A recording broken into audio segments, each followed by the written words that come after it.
എല്ലാവർക്കും നമസ്കാരം. സാറേ നമസ്കാരം. നമസ്കാരം. നമ്മളിന്ന് ഡിപ്ലോമ ഇൻ വാസ്തുവിന്റെ ഒരു പുതിയ ബാച്ച് തുടങ്ങുകയാണ്. പിന്നെ ഇനി അടുത്ത ക്ലാസ് വരുന്നത് അടുത്ത മാസമായിരിക്കും. അത് പിന്നീട് നിങ്ങളുടെ ഗ്രൂപ്പിൽ അറിയിക്കും. സാറേ തുടങ്ങാമെന്നോ?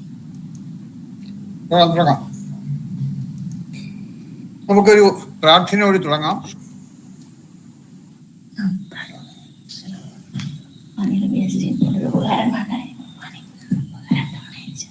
ഓം ഗുരുർബ്രഹ്മ ഗുരുർവിഷ്ണു ഗുരുർദേവോ മഹേശ്വരഃ ഗുരു സാക്ഷാത് പരബ്രഹ്മ തസ്മൈ ശ്രീ ഗുരവേ നമഃ.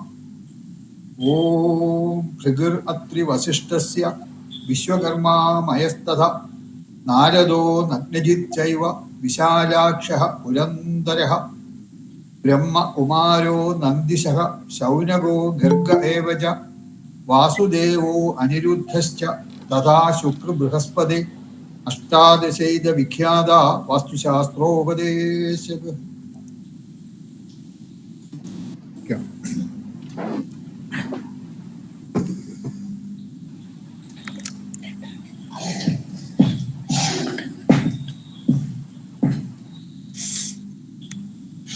എല്ലാവർക്കും നമസ്കാരം. നമ്മള് ഇൻട്രഡക്ഷൻ ക്ലാസ്സിൽ എല്ലാവരും വന്നവരാണോ, അത് വരാത്തവരുണ്ടോ? ഇൻട്രഡക്ഷൻ ക്ലാസ്സിൽ വരാതിരുന്ന് വന്നിട്ടുള്ള ആരെങ്കിലും ഉണ്ടെങ്കിൽ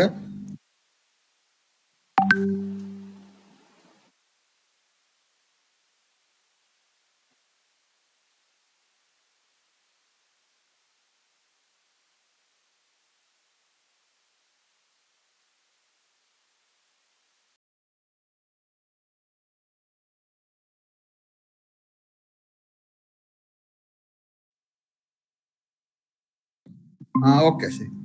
അടുത്തത് ജഗദീഷ് ഇരിക്കുന്നു. ഹലോ സാർ, നമസ്കാരം. നമസ്കാരം. ജഗദീഷിന്റെ പറയൂ, എവിടെയാ വീട്? ഞാൻ താമസിക്കുന്ന ഇടുക്കിയിലാണ്, ഇടുക്കി ജില്ല. അപ്പൊ ഞാൻ കഴിഞ്ഞ വർഷം നമുക്ക് കോഴ്സിന് ഞാൻ ചേർന്നതായിരുന്നു. അപ്പോൾ എന്റെ സഹോദരന്റെ മരണവും കാരണം ഇതെല്ലാം വന്ന് വീട്ടിൽ കുറെ കാര്യങ്ങൾ വന്നുകൊണ്ട് എനിക്ക് ക്ലാസ് കണ്ടിന്യൂ ചെയ്ത് പോകാൻ സാധിച്ചില്ല. അപ്പം അതുകൊണ്ട് ഞാൻ പുതിയതായിട്ട് ഇന്ന് ജോയിൻ ചെയ്തതാണ്. കഴിഞ്ഞ ബാച്ചിൽ എത്ര ദിവസം അറ്റൻഡ് ചെയ്ത് കാണും? നമുക്ക് ഒന്നാമത്തെ ചാപ്റ്റർ ഒന്നാമത്തെ പുസ്തകത്തിന്റെ പകുതി ആകുന്നോളം വരെ. ഓക്കെ, ശരി ശരി. പിന്നെ അപ്പൊ അതുകൊണ്ട് അന്ന് ഡിസ്കണ്ടിന്യൂ ചെയ്തുകൊണ്ട് വീണ്ടും കണ്ടിന്യൂ ചെയ്യുകയാണ് ഇപ്പോൾ. ഓക്കെ, അനിൽ അൺമ്യൂട്ട് ചെയ്ത് പറയുക. അനിൽ. സാറേ, ഞാൻ കവടിയാറാണ്. ഞാൻ ആചാര്യ കോഴ്സിന് ചേർന്നിട്ടുണ്ട്. ഏത് കോഴ്സാണ്? ആചാര്യ കോഴ്സിന് ആചാര്യ കോഴ്സിന് ഇപ്പൊ നടന്നുകൊണ്ടിരിക്കുന്ന കോഴ്സിന് ചേർന്നിട്ടുണ്ട്. ഓക്കെ. വേറെ എന്താ ഇപ്പൊ ഈ കോഴ്സ് വീണ്ടും ഒരു ഫണ്ടമെന്റൽസ് മനസ്സിലാക്കാൻ വേണ്ടി ചേർന്നു അല്ലേ? ശരി, ഓക്കെ. അത് അനിൽകുമാറല്ലേ ഇപ്പൊ സംസാരിച്ചത്? അതെ അതെ.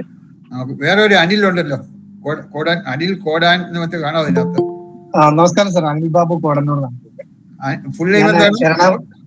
അനിൽ ബാബു കോടന്നൂർ. ഓക്കെ, പറയൂ. ഞാൻ എറണാകുളത്താണ് താമസം. ആക്ച്വലി എനിക്ക് ഇതിനോട് വലിയ താല്പര്യമുണ്ട്. ഞാൻ ജ്യോത്സ്യം കുറച്ച് പഠിച്ചിട്ടുണ്ടായിരുന്നു. പക്ഷെ ജോലി തിരക്കുകളില് മുഴുവനാക്കാൻ കഴിഞ്ഞില്ല. അപ്പം വാസ്തുവിനോട് എനിക്ക് വളരെ താല്പര്യമുണ്ട്. അതുകൊണ്ട് കോഴ്സിന് ചേർന്നു. മുമ്പ് എന്തെങ്കിലും വാസ്തു സംബന്ധമായി പഠിക്കുകയോ കോഴ്സ് അങ്ങനെ ഉണ്ടായിട്ടുണ്ടോ? ഇല്ല, ഒന്നും ചെയ്തിട്ടില്ല സാർ, ഒന്നും ചെയ്തിട്ടില്ല. അടുത്തത് Dileep. Thank you sir. Dileep. ഞാൻ കാലിക്കറ്റ് ആണ് സ്വദേശം. ഓക്കെ. ഞാൻ ട്രാവൽ ചെയ്തുകൊണ്ട് എനിക്ക് ആദ്യം ഇഷ്ടമുണ്ടായിരുന്നു ജ്യോത്സ്യം പഠിക്കാൻ, പക്ഷെ എനിക്ക് ടൈം കിട്ടിയില്ല. ഹലോ. അപ്പൊ എനിക്ക് ആക്ച്വലി ആസ്ട്രോളജിയിൽ ഇൻട്രസ്റ്റ് ഉണ്ടായിരുന്നു, പക്ഷെ കുറച്ച് ബേസിക് കിട്ടി, പക്ഷെ എനിക്ക് അത്രമാത്രം ടൈം കിട്ടിയില്ല. പക്ഷെ അപ്പൊ വാസ്തു ആദ്യം പഠിക്കാന്ന് വിചാരിച്ചു. അപ്പൊ അത് കുറച്ച് ഞാൻ പഠിച്ചിട്ടുണ്ടായിരുന്നു ആസ്ട്രോളജി ബേസിക്, പക്ഷെ എനിക്ക് അത്രയും ടൈം കിട്ടിയില്ല, ഒരുപാട് സമയം കൊടുക്കണം. അപ്പൊ വാസ്തു കുറച്ചും കൂടി ഈസിയാന്ന് വിചാരിക്കുന്നു, അറിയില്ല അത്ര, പക്ഷെ റിലേറ്റീവ്ലി ഈസിയാന്ന് വിചാരിച്ചിട്ട്. അപ്പൊ അതിലൊരു രണ്ടും റിലേറ്റഡ് ആണല്ലോ. അപ്പൊ അങ്ങനെയാണ് ഇതിലേക്ക് ഇൻട്രസ്റ്റ് ഉള്ളത്. വാസ്തുവിനെ എന്തെങ്കിലും നേരത്തെ കോഴ്സ് പോയിട്ടുണ്ടോ, പഠിച്ചിട്ടുണ്ടോ? ഇല്ല വാസ്തു ചെയ്തിട്ടില്ല. ഞാൻ എന്റെ പഴയ കമ്പനിയിൽ ചൈന കമ്പനി ആയിട്ടുള്ള വർക്ക് ചെയ്യുന്നത്. അപ്പൊ അവരെ കൂടെ ഫംഗ്ഷുവി ഒക്കെ കേട്ടില്ല. ഫംഗ്ഷുവി പഠിച്ചിട്ടില്ല. അതിന്റെ സാധനങ്ങളൊക്കെ അവരുടെ നിന്ന് വാങ്ങിയിട്ടുണ്ട്, പക്ഷെ പഠിച്ചിട്ടില്ല. അപ്പൊ അങ്ങനെ ഒരു ഐഡിയ ഉണ്ട്. ഞാൻ ചൈനീസ് ഭാഷ കുറച്ച് പഠിച്ചിട്ടുണ്ടായിരുന്നു ആ സമയത്ത്. അപ്പൊ അങ്ങനെ ഇതായിട്ട് കുറച്ച് ലിങ്ക് ഉണ്ട്, വേറെ ഇതൊന്നുമില്ല.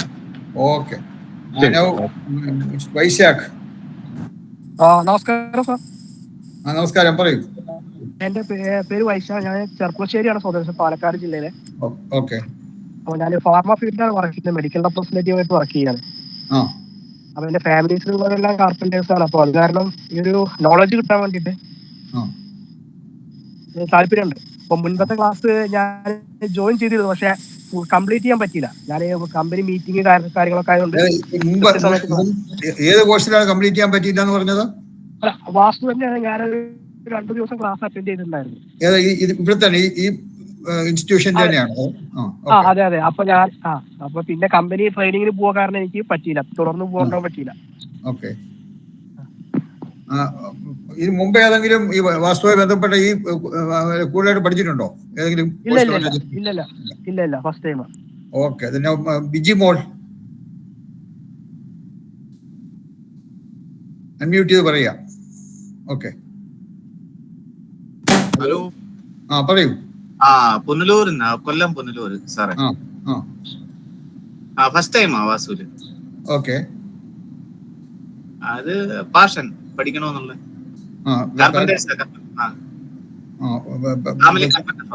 കാർപ്പന്റർ ആണോ വർക്കുന്നുണ്ട്? ഇന്ത്യയിലായിട്ട് ഗൾഫിലാ, വിദേശത്താ. അപ്പൊ അവിടെ നിന്നാണോ സംസാരിക്കുന്നത്? അല്ല, ഇപ്പൊ നാട്ടിലുണ്ട്, ലീവിന് വന്നേ. ഓക്കെ.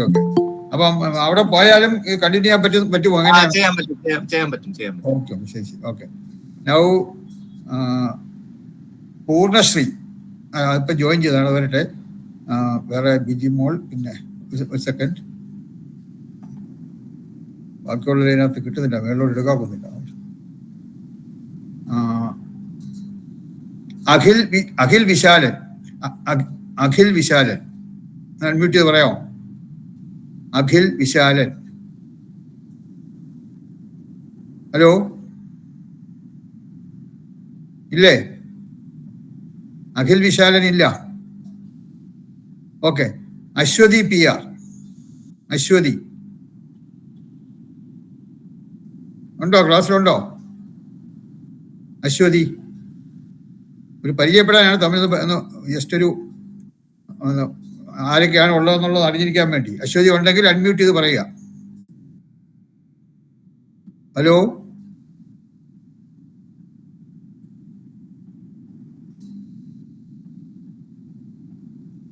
ദിലീപ് സി ഉണ്ടോ? പറഞ്ഞാണോ? ദിലീപ് സി പറഞ്ഞതാ. ഓക്കെ. ഗോപൻ TC പറഞ്ഞാണെന്ന് തോന്നുന്നു, അല്ലേ? ഇല്ല സാർ, പറഞ്ഞില്ല. അതെല്ലാം പറയൂ ഗോപൻ. സാർ, എന്റെ വീട് തൊടുപുഴ സാർ, തൊടുപുഴ. ഓക്കെ. ഞാൻ ഈ ജ്യോതിഷ ക്ലാസ്, ഇവിടുത്തെ തന്നെ ജ്യോതിഷ ക്ലാസ് ഇപ്പൊ തുറന്നുകൊണ്ടിരിക്കുന്നുണ്ട്, പഠിക്കുന്നുണ്ട്.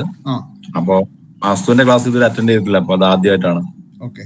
ഇതെന്തെങ്കിലും വേറെ എന്റെ കോഴ്സല്ല, വേറെ ഏതെങ്കിലും പിന്നെ കോഴ്സ് വല്ല അറ്റൻഡ് ചെയ്തിട്ടുണ്ടോ? വാസ്തു ബന്ധപ്പെട്ട എന്തെങ്കിലും കോഴ്സ് അറ്റൻഡ് ചെയ്യുക അല്ലെങ്കിൽ പഠിക്കുകയൊന്നും ചെയ്തിട്ടുണ്ടോ? ഇല്ല സാർ, ഇല്ല, ആദ്യമായിട്ട്. ഓക്കെ. അത് ജഗദീഷ് KK. സാറേ, ഞാൻ പറഞ്ഞായിരുന്നല്ലോ സാറേ, നമ്മൾ സംസാരിച്ചായിരുന്നു ഇപ്പൊ. ഓക്കെ. അതെ. കുട്ടൻ ഒരു TSY എഴുതുന്നു. കുട്ടൻ അൺമ്യൂട്ട് ചെയ്ത് പറയാം. കുട്ടൻ. ഹലോ. നമസ്കാരം. സാറേ, എന്റെ പേര് സിനീഷ് ലാൽ എന്നാണ്. കോഴിക്കോട് ജില്ലയിൽ താമരശ്ശേരിയാണ് വീട്. ഞാനൊരു ആയുർവേദ അച്ഛന്റെ കൂടെയാണ് ആയുർവേദ ചികിത്സ, പാരമ്പര്യ നാട്ടുവൈദ്യ ചികിത്സ ചെയ്തുകൊണ്ടിരിക്കുന്നതാണ്. ഓക്കെ. ഇതുകൊണ്ടുള്ള താല്പര്യം കൊണ്ട് ജോയിൻ ചെയ്തതാണ്. വാസ്തുവിനോടുള്ള കാലമായിട്ടുള്ള താല്പര്യമാണ്. ഇപ്പോഴാണ് അതിന് യോഗ ഉണ്ടായത്. മുമ്പ് എന്തെങ്കിലും ഈ കോഴ്സ് അറ്റൻഡ് ചെയ്തിട്ടുണ്ടോ? കോഴ്സ് ചെയ്യുന്നുണ്ട്, ചെറിയൊരു കോഴ്സ് ചെയ്തിട്ടുണ്ട്. കുറഞ്ഞ ദൈർഘ്യമുള്ള ഒരു കോഴ്സ് ചെയ്തിട്ടുണ്ട്. അത് ചെറിയൊരു 3 മാസത്തെ ഒരു കോഴ്സായി, 90 ദിവസത്തെ.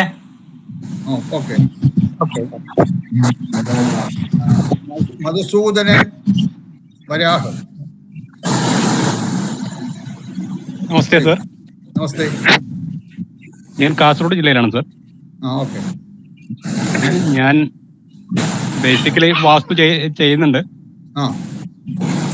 ഞാൻ പിന്നെ തൃശ്ശൂർ അക്കാദമിയിൽ നിന്ന് പഠിച്ചതാണ് സർ. നിഷാന്ത് തോപ്പിലിന്റെ അക്കാദമിയിൽ നിന്ന് പഠിച്ചതാണ്. നിഷാന്ത് ടീച്ചർ അല്ലേ? നിഷാന്ത് ആയിരുന്നു ടീച്ചർ. ഈ വർഷം കഴിഞ്ഞ വർഷം ഡിപ്ലോമ കഴിഞ്ഞ് ഇറങ്ങിയതാണ്. ഞാൻ ബേസിക്കലി ഇലക്ട്രീഷ്യൻ ആണ്. അപ്പോ അതില് ഡിപ്ലോമ ചെയ്തതാണ്. പിന്നെ ഇതിന്റെ ഡിപ്ലോമയിൽ കയറിയതാണ്. ശരി. ഓക്കെ. പൂർണ്ണശ്രീ പറഞ്ഞായിരുന്നോ? പൂർണ്ണശ്രീ. ഹലോ, പൂർണ്ണശ്രീ. രമ്യ ഉണ്ടോ? സാർ, ഞാൻ എനിക്കൊരു വാസ്തു കുറച്ചൊക്കെ പഠിച്ചിട്ടുണ്ട്. ഒരു താല്പര്യം കൊണ്ടാണ് പഠിക്കുന്നത്. എനിക്കൊരു വാസ്തു നോക്കുന്ന സ്ഥാപനം ഇടണമെന്നാണ് ആഗ്രഹം. അങ്ങനെ കുറച്ച് പഠിച്ചിട്ടുണ്ടോന്ന് പറഞ്ഞാൽ ഏതെങ്കിലും കോഴ്സിൽ പഠിച്ചതാണോ അതോ? അല്ല, കോഴ്സായിട്ട് പഠിച്ചതല്ല. എനിക്ക് ജ്യോതിഷം പഠിപ്പിക്കുന്ന ഒരു സാറ് കുറച്ച് പഠിപ്പിച്ചു തന്നിട്ടുണ്ടായിരുന്നേ. അങ്ങനെ പിന്നെ ഫെങ്ഷോയും കുറച്ച് പഠിച്ചു. അപ്പൊ എനിക്കൊരു സ്ഥാപനം ഇങ്ങനെ വാസ്തു നോക്കണം എന്നൊരാഗ്രഹമുണ്ട്. ശരി ശരി. ശബരി ശിവൻ. സാറേ, ഞാനിവിടെ പ്രസന്നവർത്തന ജ്യോതിഷം പഠിക്കുന്നുണ്ട് സാർ. അപ്പൊ അങ്ങനെ ഉള്ളൂരാണ് സാറേ, ഉള്ളൂരാണ്. നേരത്തെ കോഴ്സുകളൊന്നും ചെയ്തിട്ടില്ല, വാസ്തുവിന്റെ കോഴ്സുകളൊന്നും ചെയ്തിട്ടില്ല. Okay sir. സനിൽ സുകുമാരൻ ഉണ്ടോ? സനിൽ സുകുമാരൻ ഇല്ല. ഓക്കെ. ശിവകുമാർ. നമസ്കാരം. സാർ, തിരുവല്ല. നമസ്കാരം. കേട്ടില്ല. തിരുവല്ല പത്തനംതിട്ട ജില്ലയിലെ തിരുവല്ലയാണ് സ്വദേശം. ഞാനിപ്പോ ഇവിടെ പെൻഡുലം വസ്ത്രേഖം പഠിക്കുന്നുണ്ട് സാർ. ഡാൻസ് ഇൻസ്റ്റിറ്റ്യൂട്ടിൽ തന്നെ. ജ്യോതിഷം കുറച്ചറിയാം. അപ്പൊ അതുകൊണ്ട് വാസ്തു കൂടെ ഒന്ന് അറിഞ്ഞിരിക്കണമെന്നൊരു ആഗ്രഹം. ഓക്കെ. വാസ്തുവിനെ പറ്റി മുമ്പ് എന്തെങ്കിലും പഠിച്ചിട്ടുണ്ടോ? ഇല്ല സാർ. ഓക്കെ. അടുത്ത ഒരു സ്പാർക്ക് റൈഡർ എന്നാണ് എഴുതിയിരിക്കുന്നത്. പേരൊന്നും എനിക്ക് അറിയില്ല. ഉണ്ടോ? Spark rider. ഹലോ, നമസ്കാരം സാർ. എന്റെ പേര് ആഷിഖ് എന്നാണ്. തൃശ്ശൂരാണ്. ഞാൻ ആദ്യമായിട്ടാണ് സാർ ഇത് പഠിക്കുന്നത്. ആദ്യമായിട്ടാണ് വാസ്തു പഠിക്കുന്നത്. അതിലെന്ത് താല്പര്യം വരാനെന്താ? ഇല്ല, പഠിക്കാൻ ആഗ്രഹം തോന്നി, അപ്പൊ അത് പഠിക്കണം. ഓക്കെ. ശരി. ശ്രീകണ്ഠദാസ് ഉണ്ടോ? ശ്രീകണ്ഠദാസ്. നമസ്തേ സാർ. നമസ്തേ സാർ. ഞാൻ ബാലരാമപുരത്തിൽ നിന്നാണ്, തിരുവനന്തപുരത്ത്. ഞാൻ ആദ്യമായി പഠിക്കുന്നത് സാർ. പ്രത്യേകം താല്പര്യം വരാൻ? താല്പര്യം ഇത് വാസ്തു പഠിക്കണം താല്പര്യമുണ്ട്. നേരത്തെ കുറച്ച് ബുക്കുകളൊക്കെ വായിച്ചിട്ടേ ഉള്ളൂ. നേരിട്ട് പഠിക്കാനുള്ള താല്പര്യം. ഓക്കെ. അടുത്ത ഒരു ശ്രീകുമാർ ശ്രീ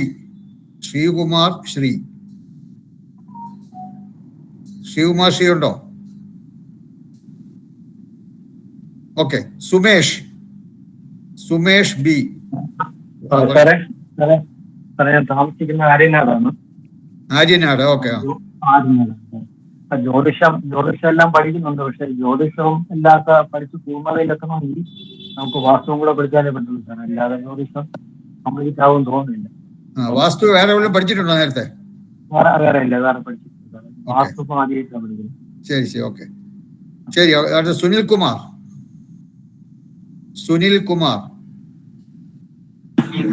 സാർ നമസ്തേ സാർ. നമസ്തേ സാർ. ഞാൻ ബാംഗ്ലൂരാണ്. ഞാനൊരു കൺസ്ട്രക്ഷൻ കമ്പനിയിൽ സിവിൽ എഞ്ചിനീയർ ആയിട്ട് വർക്ക് ചെയ്യാണ്. ഓക്കെ. ഇത് വാസ്തു പഠിക്കാനായിട്ടുള്ള ഇൻട്രസ്റ്റ് കൊണ്ടാണ് ചെയ്യുന്നത്. ശരി. ഓക്കെ. വിശാഖ് ചെർപ്പുളശ്ശേരിയാണെന്ന്. Vishakh BP. Vaishakh. Okay. Already പറഞ്ഞതാണ് ഞാൻ പറഞ്ഞു. ഓക്കെ. ശരി. വിനൂപ. സാർ, ഞാന് തലശ്ശേരിയാണ്. പിന്നെ ഇത് പഠിക്കാനുള്ള താല്പര്യമുള്ളതുകൊണ്ട് പഠിക്കുന്നതാണ്. ഓക്കെ.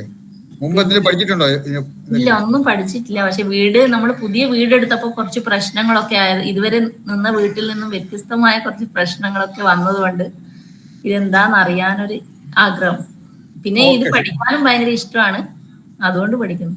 ശരി ശരി. ഇപ്പൊ ഇനി സംസാരിക്കാത്ത ആർക്കെങ്കിലും ഇതിനെപ്പറ്റി പറയാനുണ്ടെങ്കിൽ പറയാം. അതിനെപ്പറ്റി ഇൻട്രഡക്ഷൻ ഇതുവരെ പറയാത്ത ആരെങ്കിലും ഉണ്ടെങ്കിൽ പറയാം. സാറേ, ശ്രീകുമാർ പറയും. ശ്രീകുമാർ സാർ, ഞാൻ ആലപ്പുഴ ജില്ലയാണ്, ചാരുമൂട് എന്ന് പറയും. ഞാൻ വാസ്തുഭാരതിയിൽ നിന്ന് കോഴ്സ് കംപ്ലീറ്റ് ചെയ്തിട്ടുണ്ടായിരുന്നു. എക്സാം എവിടെയാണത്? അത് തൃശ്ശൂരാണ്. നിശാന്ത് തോപ്പിൽ. പ്രശാന്തിന്റെ. ഓക്കെ. അപ്പൊ ഇതിനോടുള്ള ഇഷ്ടം കൊണ്ട് ഇപ്പൊ ചേർന്നതാണ്. ഓക്കെ. ശരി. മറ്റാരെങ്കിലും ഇതുവരെ പറയാത്ത ആർക്കെങ്കിലും ഇതിനെപ്പറ്റി എന്തെങ്കിലും അവരുടെ പറയാൻ ആഗ്രഹമുണ്ട്, അൺമ്യൂട്ട് ചെയ്ത് പറയാം. ആരുമില്ല? ഓക്കെ. നമ്മള് പല കാരണങ്ങൾ കൊണ്ട് ഇപ്പൊ നിങ്ങളിപ്പോൾ ഏതാണ്ട് എനിക്ക് തോന്നുന്നു 25 പേരോ 24 പേരോ മറ്റേ ഇപ്പൊ ജോയിൻ ചെയ്തിട്ടുണ്ട്. ഓരോരുത്തർക്കും അവരുടേതായ കാരണങ്ങൾ കാണും. പക്ഷെ ഇതിനകത്ത് നമുക്ക് പ്രധാനമായിട്ട് വേണ്ടത് ഈ ഏത് കോഴ്സായാലും അത് വേണ്ടതാണ്. ഒരു എത്രത്തോളം സിൻസിയറിറ്റി, എത്രത്തോളം ആത്മാർത്ഥത ഈ പഠിക്കുന്നതിൽ നിങ്ങൾക്ക് ഉണ്ടാകുമോ അത്രത്തോളം നിങ്ങൾക്ക് ഗുണം ചെയ്യും. കാരണം ഞാൻ ഇവിടെ ക്ലാസ് എടുക്കുന്നത് ഒരുപോലെയാണ്, എല്ലാവർക്കും ഒരു വ്യത്യാസമൊന്നുമില്ല, ഒരുപോലെ ആയിരിക്കും. നിങ്ങൾ അറ്റൻഡ് ചെയ്യുന്നവർക്കെല്ലാം അതുകൊണ്ടുള്ള ഗുണം ഒരുപോലെ കിട്ടേണ്ടതാണ്. പക്ഷെ ഒരുപോലെ കിട്ടണമെന്നില്ല. ഞാൻ എടുക്കുന്ന ക്ലാസ് ഒരുപോലെ ആണെങ്കിലും നിങ്ങൾക്ക് അതുകൊണ്ട് കിട്ടുന്ന പ്രയോജനം ഒരുപോലെ ആകണമെന്നില്ല. കാരണം പല കോഴ്സിലും എനിക്കറിയാം, കോഴ്സ് കംപ്ലീറ്റ് ചെയ്തിട്ടും നല്ലപോലെ കോഴ്സിനെ പറ്റി മനസ്സിലാക്കിയവരും അതുപോലെ കാര്യമായിട്ട് ഒട്ടും തന്നെ മനസ്സിലാക്കാത്തവരും കാണും. അത് പ്രധാനമായിട്ട് അതിന് വരുന്ന അറ്റൻഡൻസ് ആണ്. നമുക്കെല്ലാം പല പല ജോലികളുണ്ട്, പല കാര്യങ്ങളിലും നമ്മൾ വ്യാപൃതരാണ്. പക്ഷെ എന്നാലും ഇതിനൊരു പ്രാധാന്യം കൊടുക്കുക. കാരണം ഇത് പഠിക്കണമെന്ന് എന്തായാലും നിങ്ങൾ വന്ന് ചേരുന്നു, ജോയിൻ ചെയ്യുന്നു. അപ്പൊ അതിന് ഒരു ഇൻസ്റ്റിറ്റ്യൂഷൻ കൂടെ ജോയിൻ ചെയ്യുന്നു. ഇൻസ്റ്റിറ്റ്യൂഷന്റെ വ്യവസ്ഥകളനുസരിച്ചുള്ള ഫീസൊക്കെ പേ ചെയ്തായിരിക്കും നിങ്ങൾ ഇതിനകത്ത് കോഴ്സിൽ അറ്റൻഡ് ചെയ്യാൻ പോകുന്നത്. അങ്ങനെ അറ്റൻഡ് ചെയ്യുമ്പോൾ കഴിയുന്നതും ഒരു ക്ലാസ്സും മിസ് ചെയ്യാതിരിക്കുക, എല്ലാ ക്ലാസ്സിലും അറ്റൻഡ് ചെയ്യുക. ഞാൻ പല ജോലികളും ഉള്ളവരാണ്. അപ്പൊ ചിലപ്പോൾ അത്യാവശ്യമായിട്ട് ചില ക്ലാസ്സുകൾ വരാൻ പറ്റാതെയൊക്കെ വന്നെന്ന് വരാം. പക്ഷെ അങ്ങനെ വന്നാൽ തന്നെയും നിങ്ങൾ അത് വീണ്ടും അന്ന് പഠിച്ച കാര്യങ്ങൾ മനസ്സിലാക്കാൻ നോക്കുക. പുസ്തകമുണ്ട്, പുസ്തകത്തെ പറ്റി ഞാൻ പറയാം. അപ്പൊ അത് മനസ്സിലാക്കാൻ ശ്രമിക്കുക. അങ്ങനെ മനസ്സിലാക്കാൻ ശ്രമിച്ചിട്ട് അത് സംശയം ഉണ്ടെങ്കിൽ ചോദിക്കുകയും ചെയ്യാം. അടുത്ത ക്ലാസ്സിൽ വരുമ്പോൾ സംശയത്തിന് പ്രത്യേക സമയം തരുന്നുണ്ട്. ഒരു 10 മിനിറ്റോളം സമയം നമ്മൾ സംശയങ്ങൾക്ക്. ആ സംശയം എന്നാൽ അന്ന് പഠിച്ച കാര്യങ്ങളെ പറ്റിയുള്ള സംശയമാകാം, അതല്ലെങ്കിൽ ഈ വാസ്തുവുമായി ബന്ധമുള്ള ജനറൽ ആയിട്ടുള്ള എന്ത് ക്വസ്റ്റ്യനും ആകാം.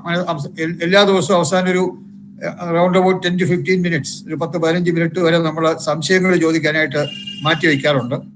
എന്ത് സംശയങ്ങളും നിങ്ങൾക്ക് ഈ വാസ്തുവുമായി ബന്ധപ്പെട്ട് എന്ത് സംശയങ്ങളും അപ്പോൾ ചോദിക്കാം. അപ്പൊ ആ സംശയങ്ങൾക്ക് കഴിയുന്ന നിവൃത്തി വരുത്തുന്നതാണ്. അതുപോലെ അപ്പൊ അതാണ് ഏറ്റവും ഫസ്റ്റ് എന്ന് പറഞ്ഞാൽ എല്ലാ ക്ലാസ്സും നിവൃത്തിയുള്ളിടത്തോളം ഒരു ക്ലാസ് ആബ്സെന്റ് ആകാതിരിക്കുക.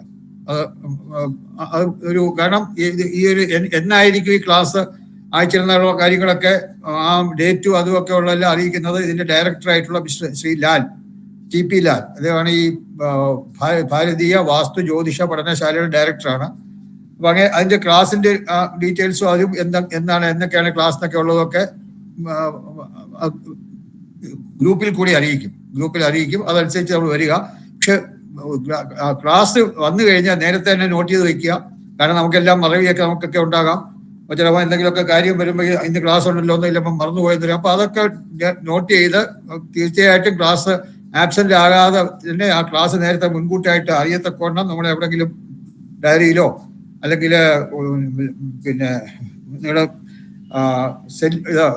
മൊബൈലിലോ ഒക്കെ കുറിച്ചിട്ട് കറക്റ്റായിട്ട് വരിക എന്നുള്ളത് പ്രധാനമാണ്. അതുപോലെ തന്നെ കഴിയുന്നതും ആ സമയത്ത് തന്നെ എത്തുക. നമ്മൾ ഇപ്പം സാധാരണ ഈ കോഴ്സ് 8 മണിക്കാണ്, രാത്രി 8 മണിക്കാണ് ക്ലാസ് സാധാരണ തുടങ്ങാറുള്ളത്. ഇത് മിക്കവാറും 8 മണിക്ക് തന്നെ ആയിരിക്കും. അപ്പൊ അതിന് 8 മുതൽ ഒരു 9:45 വരെയാണ് ഒരു സമയം. സാധാരണ 9:45 ആകുമ്പോൾ പിന്നെ 15 മിനിറ്റ് 10 വരെയാണ് സമയം പറഞ്ഞിരിക്കുന്നതെങ്കിൽ 9:45 ആകുമ്പോൾ നമ്മൾ ക്ലാസ് നിർത്തിയിട്ട് സംശയങ്ങൾക്കുള്ള സമയമായിരിക്കും. പിന്നെ അപ്പൊ അന്ന് എടുത്ത പോർഷനുമായിട്ടുള്ള ബന്ധപ്പെട്ട സംശയങ്ങളാകാം, അല്ലെങ്കിൽ ജനറൽ ആയിട്ടുള്ള വാസ്തു സംബന്ധമായ സംശയങ്ങളാകാം. അപ്പൊ അതിനൊരു 15 മിനിറ്റ് നമ്മൾ എല്ലാ ദിവസവും നമ്മൾ നീക്കി വെക്കുന്നുണ്ട്. അപ്പൊ അത് ഒന്ന് നിവൃത്തിയുള്ളിടത്തോളം ഒരു ക്ലാസ്സും ആബ്സെന്റ് ആകാതിരിക്കാൻ ശ്രദ്ധിക്കുക. 2, ക്ലാസ് വന്ന കറക്റ്റായിട്ട് അറ്റൻഡ് ചെയ്യുക. അതുപോലെ സംശയങ്ങൾ നിങ്ങൾ കൊണ്ടുവരണം. കാരണം സംശയങ്ങൾ നിങ്ങൾക്ക് വരുമ്പോൾ ഒരാൾക്ക് ആ സംശയം ചോദിക്കുന്ന ആൾക്ക് മാത്രമല്ല പലർക്കും അത് ഗുണം ചെയ്യും. ആ സംശയത്തിനുള്ള മറുപടിയൊക്കെ പറഞ്ഞു കഴിയുമ്പോൾ പലർക്കും ഗുണം ചെയ്യും. അപ്പൊ നമ്മൾ ഈ വാസ്തു എന്ന് പറഞ്ഞു കഴിഞ്ഞാൽ എന്തെങ്കിലും ഒരു പ്രത്യേക ഒരു വിഷയം അങ്ങനെയൊന്നുമല്ല. മറ്റു പല വിഷയങ്ങളെക്കാളും നമ്മളുടെ ദൈനംദിന ജീവിതവുമായി വളരെയധികം ബന്ധപ്പെട്ട് കിടക്കുന്ന ഒരു വിഷയമാണ് വാസ്തു. കാരണം ഈ വാസ്തുശാസ്ത്രം എന്ന് പറയുന്നത് വീടുകളുമായി, താമസ സ്ഥലവുമായി ബന്ധപ്പെട്ട ശാസ്ത്രമാണ്. നമ്മളെല്ലാം വീടുകളിലാണ് താമസിക്കുന്നത്. അത് നമ്മുടെ സ്വന്തം വീടാകാം, അതല്ലെങ്കിൽ വാടകയ്ക്ക് ഉള്ള വീടാകാം. അപ്പൊ ഏതായാലും നമ്മളൊക്കെ വീടുകളിൽ താമസിക്കുന്നു. ആ വീടുകളുമായി ബന്ധപ്പെട്ട ശാസ്ത്രമാണ് വാസ്തുശാസ്ത്രം. അപ്പൊ അതുകൊണ്ട് നമ്മുടെ ദൈനംദിന ജീവിതവുമായിട്ട് വളരെയധികം ബന്ധമുള്ള ഒരു ശാസ്ത്രമാണ്. അപ്പൊ അതുകൊണ്ട് അത് എത്രത്തോളം നമുക്ക് മനസ്സിലാക്കാൻ സാധിക്കുമോ അത്രത്തോളം നമുക്ക് ഗുണം ചെയ്യും. അത് മാത്രമല്ല, നമുക്ക് സ്വയമായിട്ട് തന്നെ നമ്മുടെ വീടുകൾ, അല്ലെങ്കിൽ നമ്മളിപ്പോൾ താമസിക്കുന്ന വീടായാലും അല്ലെങ്കിൽ പുതുതായിട്ടൊരു വീട് ചെയ്യുകയാണെങ്കിൽ ആ വീടുമായിട്ട് ബന്ധപ്പെട്ടായാലും നമുക്ക് സ്വന്തമായിട്ട് തന്നെ അതിന്റെ കാര്യങ്ങൾ മനസ്സിലാക്കാനും അതിൽ എന്ത് ചെയ്യണമെന്ന് ഒരിക്കലും അങ്ങനെയുള്ള കാര്യങ്ങൾക്കൊക്കെ ഈ പഠിത്തം നമുക്ക് ഉപകരിക്കും. കഴിയുന്നിടത്തോളം നമ്മളിപ്പം ഈ പഠിക്കുന്ന ഡിപ്ലോമ കോഴ്സാണ്. ഈ ഡിപ്ലോമ കോഴ്സ് കഴിഞ്ഞിട്ട് പോസ്റ്റ് ഗ്രാജുവേറ്റ് ഡിപ്ലോമ കോഴ്സ് ഉണ്ട്. അപ്പം അതൊരു ബേസിക് കോഴ്സും അഡ്വാൻസ് കോഴ്സും എന്നാണ് മുമ്പ് അറിയപ്പെട്ടത്. ഇപ്പൊ അത് കാരണം ഡിപ്ലോമ സർട്ടിഫിക്കറ്റ് കിട്ടുന്നുണ്ട്. ഡിപ്ലോമ സർട്ടിഫിക്കറ്റും പോസ്റ്റ് ഗ്രാജുവേറ്റ് ഡിപ്ലോമ സർട്ടിഫിക്കറ്റും കിട്ടുന്നുണ്ട്. അതിന് അംഗീകൃതമായിട്ട് ഡൽഹിയിൽ നിന്ന് അതിന് പ്രത്യേക അതിന്റെ ആ ഡീറ്റെയിൽസ് ഒക്കെ ശ്രീ TP ലാൽ അതിനെപ്പറ്റി പറയും. സർട്ടിഫിക്കറ്റുമായിട്ട് ബന്ധപ്പെട്ടതും അങ്ങനെയുള്ള ഡീറ്റെയിൽസ് ഒക്കെ ഡയറക്ടർ നിങ്ങളോട് പറയും. ഈ കോഴ്സിൽ നമ്മൾ ഞാൻ നേരത്തെ പറഞ്ഞ 100% അറ്റൻഡൻസ് വരാൻ നോക്കുക, സിൻസിയറായിട്ട് അറ്റൻഡ് ചെയ്യുക, സംശയങ്ങൾ ചോദിക്കുക. കാരണം സംശയങ്ങൾക്ക് ചോദിക്കാൻ സാധിക്കും. കാരണം നിങ്ങളുടെ വീട് അല്ലെങ്കിൽ നിങ്ങൾക്ക് പരിചയമുള്ള നിങ്ങളുടെ കൂട്ടുകാരുടെയോ അല്ലെങ്കിൽ ബന്ധുക്കളുടെയൊക്കെ വീട്ടിലൊക്കെ പല വീടുകളിൽ നമ്മൾ പോയിട്ടുണ്ട്. അപ്പൊ ഈ പല വീടുകളും നമ്മൾ കാണുന്നുണ്ട്.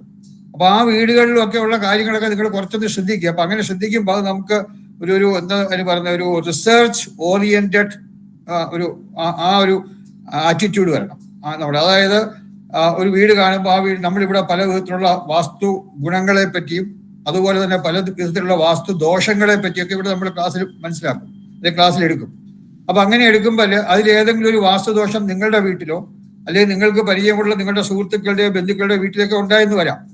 അപ്പൊ അങ്ങനെ വരുമ്പം ഈ വാസ്തുദോഷം ഉണ്ടെങ്കിൽ അതിന് എന്താണ് അതിന്റെ റിസൾട്ട്, ഇങ്ങനെ ഒരു ദോഷമുണ്ടെങ്കിൽ അതുകൊണ്ട് ഇന്ന ഫലമാണ് വരുന്നതെന്നൊക്കെ സാധാരണ പലരും വാസ്തുവിൽ പറയുന്നുണ്ട്.